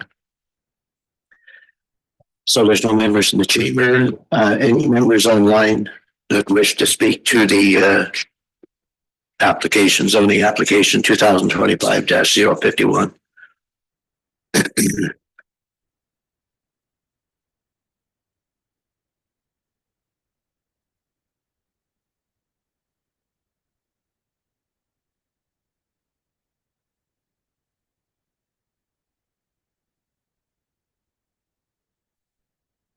Scott, you should be able to go ahead and speak. Hi, Don. Hi, how are you? Great, and you? I've been worse. I just don't remember when. Okay, well, good for you. Yeah. We basically are in support of Jen's report. Just wanted to show up in case there were any questions, but I think she's handled it quite well. That concludes your comments? That's it. The only question I have is that I assume that the archaeological assessment would only apply to the area being created, not the whole lot. Through you, Mr. Mayor, the assessment will apply to the entire property. I didn't quite catch that. The assessment, will, include the whole property. Okay, that's interesting. Yeah. I too find that a little interesting, Jen, but they're requesting the whole lot. Someone hasn't commented on this application, but it does fall within an area of archaeological potential. And The fact that there's the retained parcel, there's nothing happening with that, right? that's correct. So typically they ask for the entire parcel, both severed and retained. So conditions can be placed on both the severed and retained parcel. Well, okay. Yeah, it's the entire parcel. No. Okay, as I say, that's quite interesting, but maybe discuss it a little further at the time of the severance. Yeah, well, okay, well, maybe when Jen gets comment back from Son, maybe she can have that discussion as well, Don. Yes, that would be helpful. Thank you. Okay. Yes, Jen. Mr. Mayor, I would then request that the bylaw will be placed on the next council agenda, just to give us time to perhaps add in a holding provision, and that might be in the balance of the lands. Okay. All right. Thank you. So if you're finished, Don, that concludes your comments? Yes, it does. All right, thank you. So there's no members of the public. We'll close the public meeting. And I'll look to our clerk. How do you want the recommendation to read? Thank you, Mr. Mayor. I think the recommendation is fine how it's read. It just says that the bylaw be placed on an upcoming council agenda, so we can have it placed on the 26th of February, or I can follow up with Jen. Yeah. Okay. So moving and seconder for that one, Todd, Smokey. Any further comments? Call the vote. All in favor? Opposed? The motion's carried. Thank you, Jen.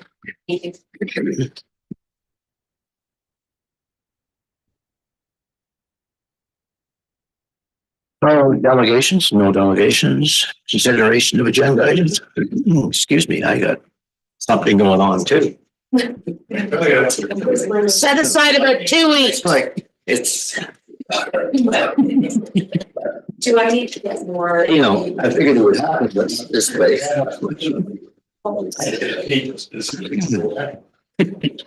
Excuse me, sorry about that. So, consideration of agenda items, go to the clerk's report. And it is item A on the agenda, and use of corporate resources during the election policy. Over in a second to bring that forward, Todd, Smokey. Any questions and comments on that one? Well, this just outlines our corporate policy with regards to resources, municipal resources, use of during. And then no charging electric. So the council enacts a bylaw to establish use of corporate resources during an election policy. All right, call the vote. All in favor? Opposed? The motion is carried. Item B is advisory committee report, clerk's report again. And the clerk is regarding our advisory committee. So mover and seconder for that. I'm on, Rod. Any questions on that one? So this sets a time frame for our advisory committees and when they end, and that being September the 30th, 2026.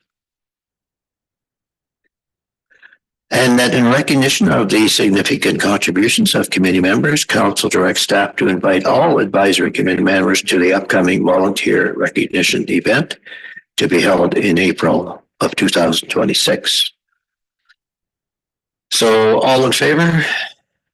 Opposed? The motion's carried. Next is bylaw.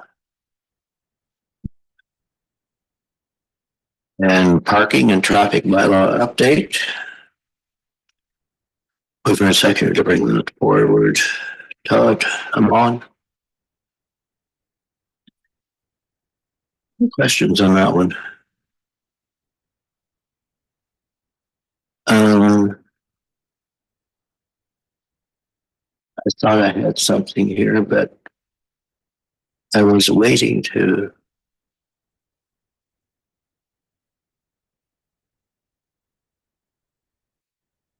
Now, maybe can you just maybe highlight some of the things that, if there are any changes here that we should be aware of? Not a lot of changes, just some of the, in this bylaw, some things that were added last year. And we also had an amendment to the traffic bylaw that, I don't like amendments, they get lost. So just, with the report going forward at the last meeting, I felt it necessary to make sure that we had a brand new bylaw going into the season, and making sure, going through it street by street, Tomori, Lions Head, that everything was in line with what council was looking for our 2026 season. All right. So anyone have any questions on this? I just noticed that it's good to see the snow removal business with cars parked on the road incorporated in there, because I think that was a problem before, wasn't it? Just some wording, little tweaks on wording. It was in the bylaw, but it was a little bit more in detail, where now it's very straightforward.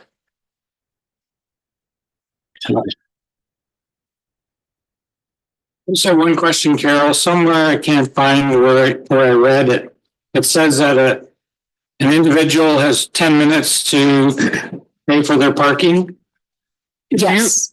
If you're handicapped, and in some places, does that give you enough time? If you, within the bylaw itself, if you are an accessible permit holder, your parking is free. And it does state that within the bylaw. So that they could park anywhere with that? Like if the accessible spot was full, they could park anywhere with their permit? Yes. Okay. Thank you. Any further questions? All vote, all in favor? Opposed, the motion's carried.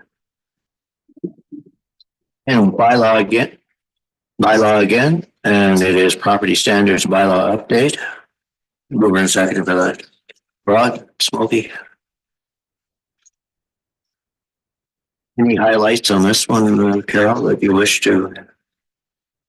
This was one that back in 2018, we had kind of we actually updated it when I started here full time. It hasn't been updated since, and in collaboration with our building department, when we were doing updates, we felt that it would be, there was some wording changes again that the building department, when they were issuing their trailer agreements, that needed to just be a little bit more in line with what was required, and also some changes within the building code itself this year were changed. Things were changed. So we made the bylaw refer back to the building code in some sections where it was kind of specific to like heating. So now we just say, heating in section 9.33, little things like that. So it we have to refer back to the provincial legislation or the legislation that's applicable. Okay. All right, thank you. So council, have any questions on that? So once again, just updating the property standards bylaw. All in favor? Opposed, the motion's carried. Bylaw officer again, ATV ORV bylaw update. Hold on. And this one, Carol? This one is more reflective to the preamble or enforcement, where we get our enforcement section within the bylaw. Some of those were changed within the Municipal Act and the Highway Traffic Act. And the one general provision that I added the word golf carts. So within our municipality, we do not permit golf carts on our municipal roads. That is provincial legislation, and I have no control over that. So I wanted to make sure it was very clear in this bylaw that when someone calls and says, you know, there's 3 or 4 golf carts up and down the road, you need to come, I can't. So that's a provincial legislation. That's an OPP matter. Okay. And under the Highway Traffic Act, it does not give me the authority to create a bylaw surrounding those. Because there's all kinds of subdivisions that golf carts are used. And correct, but shouldn't be. Not that I'm opposed to it.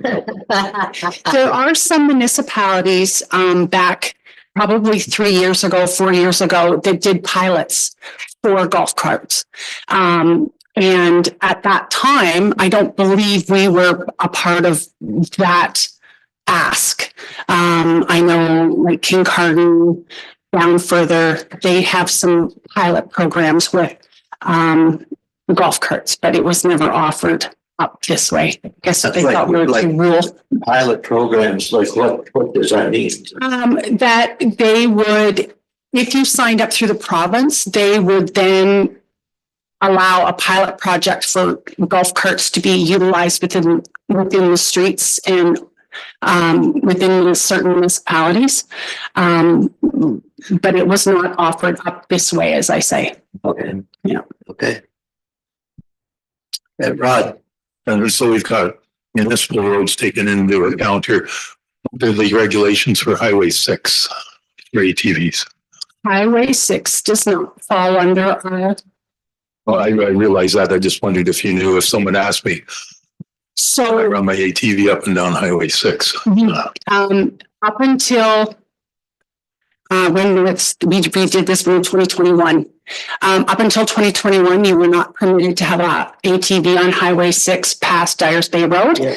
But in 2021, that was changed. And now you can use your ATV from here all the way up to Tomori on the highway. However, you should still check with the provincial police as to speeds and the times of day that they can travel. Provincial legislation for that one. Yep. All right, Todd. Carol, one quick question. Yep. Is it a provincial mandate not allowing what are called extreme terrain vehicles, Argos? Is that the same idea with them as golf carts? Or is that just our ruling? No, it's the same. Okay. Any other questions? So once again, this is updating our ATV ORV bylaw. No further questions. Call the vote. All in favor? Opposed? The motion is carried. Bylaw again, item F on the agenda, tent and trailer bylaw, and this is once again an update. Moved by Smokey. Sure. Second by Rod. Tent and trailer bylaw update. So Carol, this one. And again, this one is just collaborated with the building department because they're the ones that issue the tent and trailer bylaw for the during construction of your dwelling. And just further revisions within the body of the bylaw, we recommend to just clarity again. But I thought in this one, we are recommending a 2 year. It's always been, you can get it up to 2 years. Yes, so the first year, you apply for your, maybe you want to explain, because you're the ones that issue. So, I thought it was just one. Get your money back. To get your money back. To get your money back. Yeah, sorry. What was the question? No? I thought this extended that substantial completion or occupancy from 1 year to 2 years. Right, so the permit was, or the agreement is always good for 2 years, or it was issued for 2 years. Okay. But you only get your deposit back if you get or reach occupancy within the first year. So it was always that you had to send written notification after 1 year to extend it to the second year. But it was just kind of administratively hard to keep track of all of those. So now the agreement is good for 2 years, but the deposit still stays the same after one. Okay. Is that clear here, however, or it's made clear, I guess, to the homeowner builder that if you complete within 1 year, you get your $1,000 back, and if it not, you don't. I think that's the purpose of the update here was just to make it a little bit clearer because we were Okay. having some issues with that. I'm easily confused, just that. Anyway, so you get it's an incentive to build as quickly as possible, Right. but you can take 2 years. Okay, Right, thank you.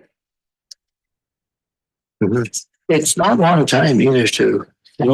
Not when you think of a lot of stuff, yeah. Not when you're a winner like this. All right, so that's once again some clarity in the tent and trailer bylaw. Any questions? Call a vote, all in favor? Opposed, the motion's carried. Bylaw officer again, it's item G on the agenda, public nuisance bylaw update. And mover and seconder for that, Todd? Smoky. Once again, Carol. So again, with this bylaw, it's just an update with the preamble, which is the body of the bylaw, just ensuring that that wording is in there for enforcement and imposing fees and charges where we need to. And the treasurer may be able to add in amounts only to the tax roll.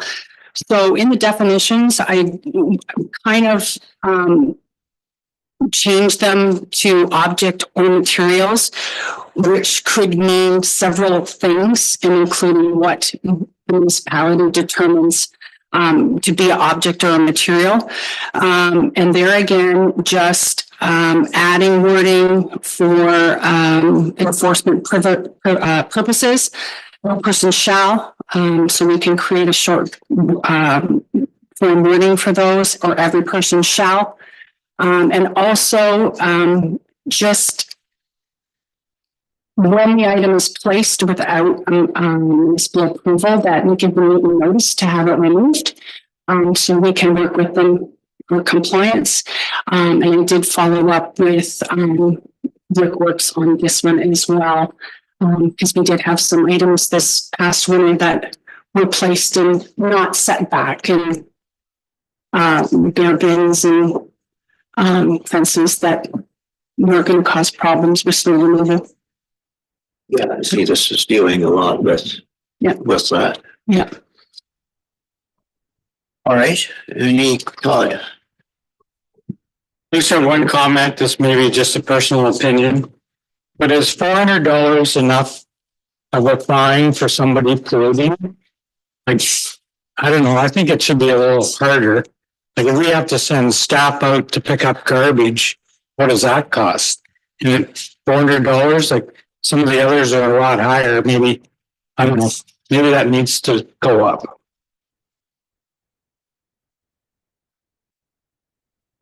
We have a, we're able to do that. We can add a suggestion in there, that we would like to see a higher amount and put the amount in that.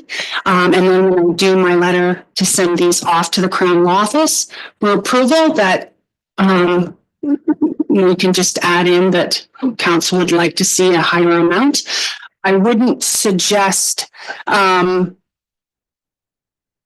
the highest amount that we have ever had under provincial offenses part one has been about $900. So max amount on that is 1,000. We've never received that in a short form wording. So, we could do the ask for the Crown Office for 900, but what they would do then is compare to municipalities in the area. And if they deem it not fit, then they will market whatever they see fit.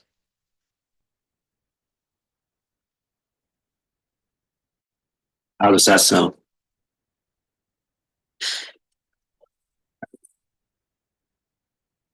Line with that, or? I'm not gonna lose any sleep over it, but just a little bit higher would be nice. Yeah. Well, are we not better than to put our own amount in there? Like, can we change it or is it already? So council doesn't, council can give their suggestions on the part one provincial offenses, short form wording for the amounts. But it ultimately goes back to the Crown Law Office who approves these. So we can suggest an amount. But if, as I say, if the Crown Law Office deems that it's too high or not within what they feel. So can we suggest in 500, Todd, would that be satisfactory? Can we suggest then that we change 400 to 500 and see what happens? Is that the suggestion? I mean, yeah, that's yeah. So just for clarification, would council like all set fines that are $400 go to $500? I haven't looked at all set fines, so. No, in this one. Oh, in this, no, I know, but. Just in this one. There's only another. Oh, there's two in here. So section 2D, fouling is 4. Yep. And 3, the one above that. And yes, section 2C is 4.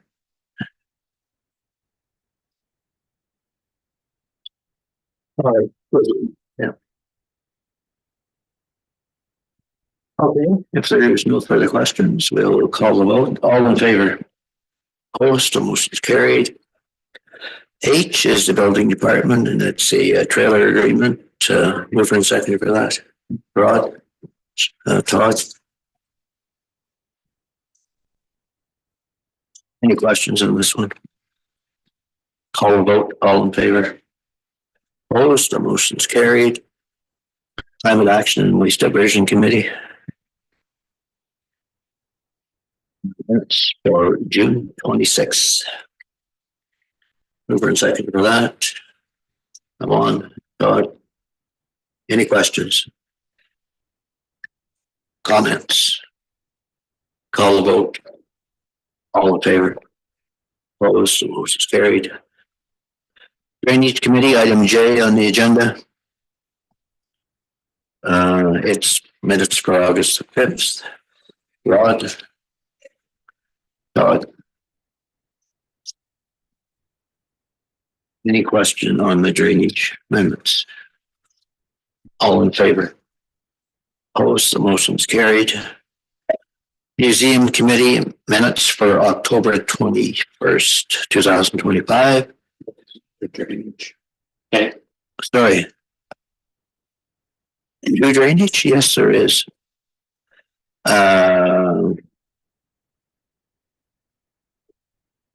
It's item K. So the Drainage Committee for October the 31st. Meeting minutes for that one, Todd and Amon. Any questions on that one? All vote, all in favor? Opposed, the motion is carried. Museum. Item Aye. L, let's go with L. October the 21st. Rod and Smokey. Sure. Any questions on those minutes? All in favor? Opposed, the motion's carried. M. Museum again for December the 2nd. Mover and seconder for that. Rod, Amon. Any questions on those minutes? I don't have a question, but I would say they've been putting little blurbs on Facebook that have come into them, and as it states in the minutes, I think they're well received. I know lots of people go on and say, so that's been a good addition. Putting those throughout the winter, just little pictures or whatever through the museum. Keeps us a little occupied in the middle of January. But they're enjoyable, and a lot of them I'm sure people wouldn't see otherwise, some of the pictures. Okay. Other business. Anyone have other business? Well, the only other business, we've discussed this a little previously, and I'm not sure that there's anything as a council we can do about it. However, this last few days with road closures and what's open and what's closed, it's been cluster problem. You thought I was going to say something else, didn't you?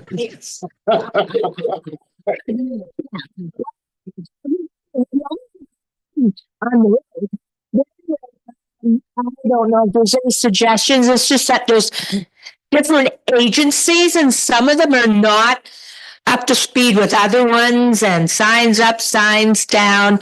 I don't know if we have a point of reference or if anyone has any suggestions, but people basically did not know whether to go on the road or not. And yes, we should just stay home if we're not clear. But people had doctor's appointments and things like that. So I'm not sure if there's any suggestions from anything or anything that we can do, but I did say I would bring it forward because it did cause quite a bit of confusion the last few days. Yeah, it did. I agree. Maybe not just a little blurb through our OPP detachment stating just that in the letter and sort of bring it to their attention that there were these problems. Is all right. On the, that's not the right, I guess that's not the right place to do it, is it? Or? Probably not. Okay. We'll do it the other way. I can mention it. Yeah. We can send a little bird lot. Between actual fact, OPP 511. Seems like there is a connection issue there, delay something. I'm not sure. Coordinated. No, so even if those three parties had their stuff together, that would be helpful. Yeah. Thank you. Correspondence requiring council direction, Friends of the Library, Lionshead Library, waive fees. For the event, Rod, Amon.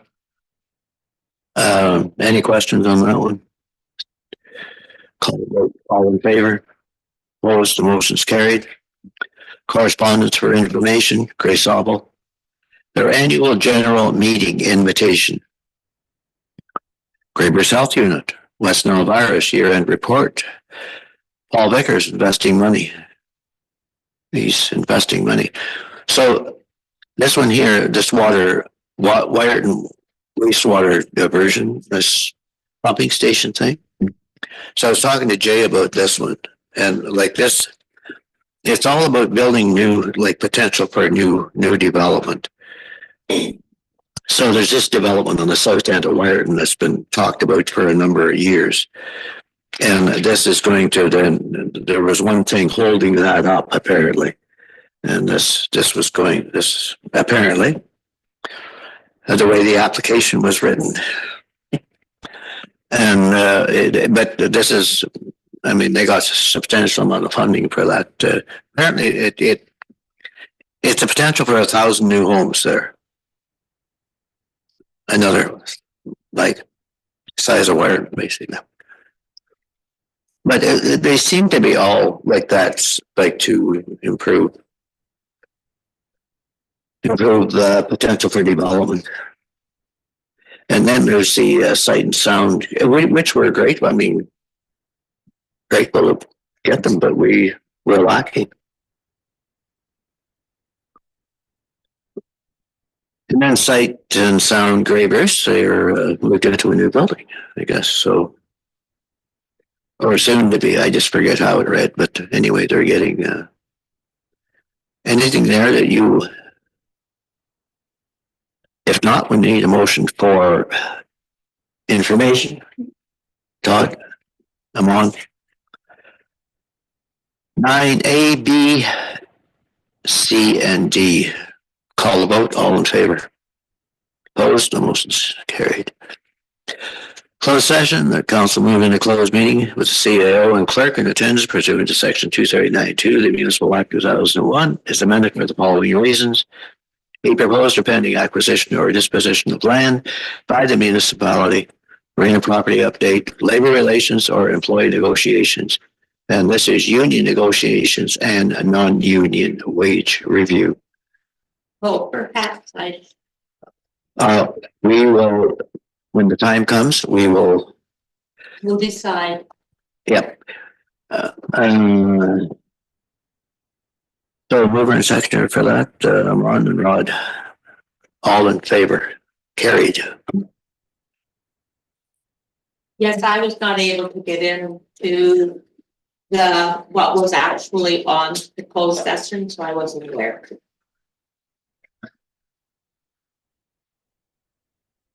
Short break. Short break.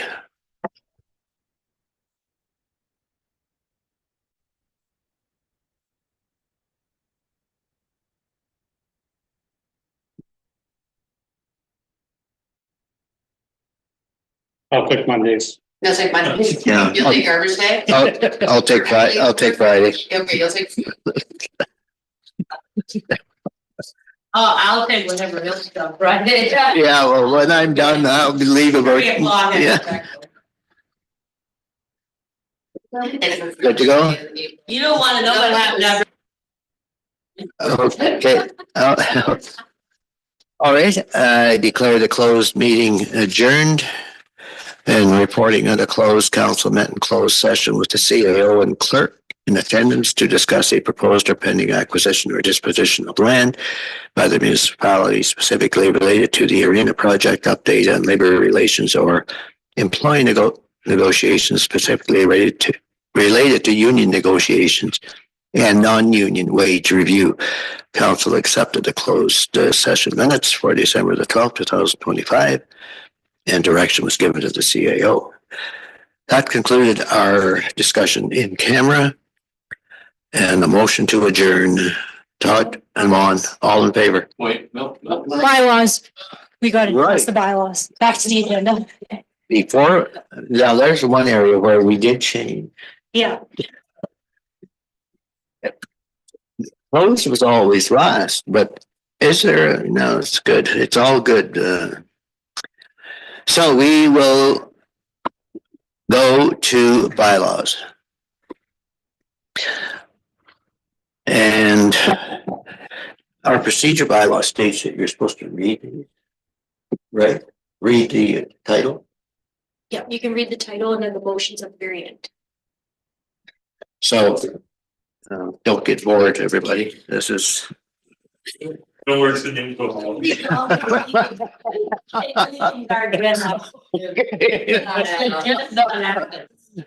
Okay, so a continuation of the.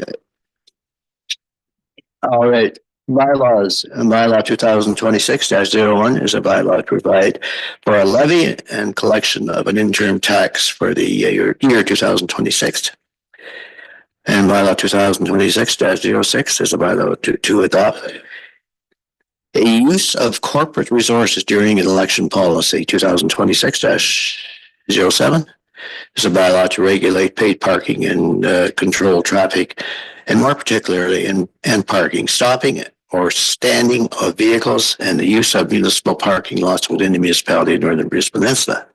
2026-08 is a bylaw to prescribe the standards for the maintenance and occupancy of property within the municipality of Northern Bruce Peninsula. 2026-09 is a bylaw to regulate and control the movement and time of movement of off-road vehicles, also known as ATVs or Vs, on any highways or road allowances under control of the municipality of Northern Bruce Peninsula. 2026-10 is a bylaw to prohibit or regulate camping, tents, recreational trailers, or vehicles within the municipality of Northern Bruce Peninsula. 2026-11 is a bylaw to prohibit and regulate public nuisance within the municipality of Northern Bruce Peninsula. And 2026-12 is a confirmatory bylaw of the proceedings, January 26, 2026. Mover and seconder for that, Smokey and Todd. All in favor? Opposed? The motion's carried. Motion to adjourn, Rod and Amon. Carried. Righty, then we can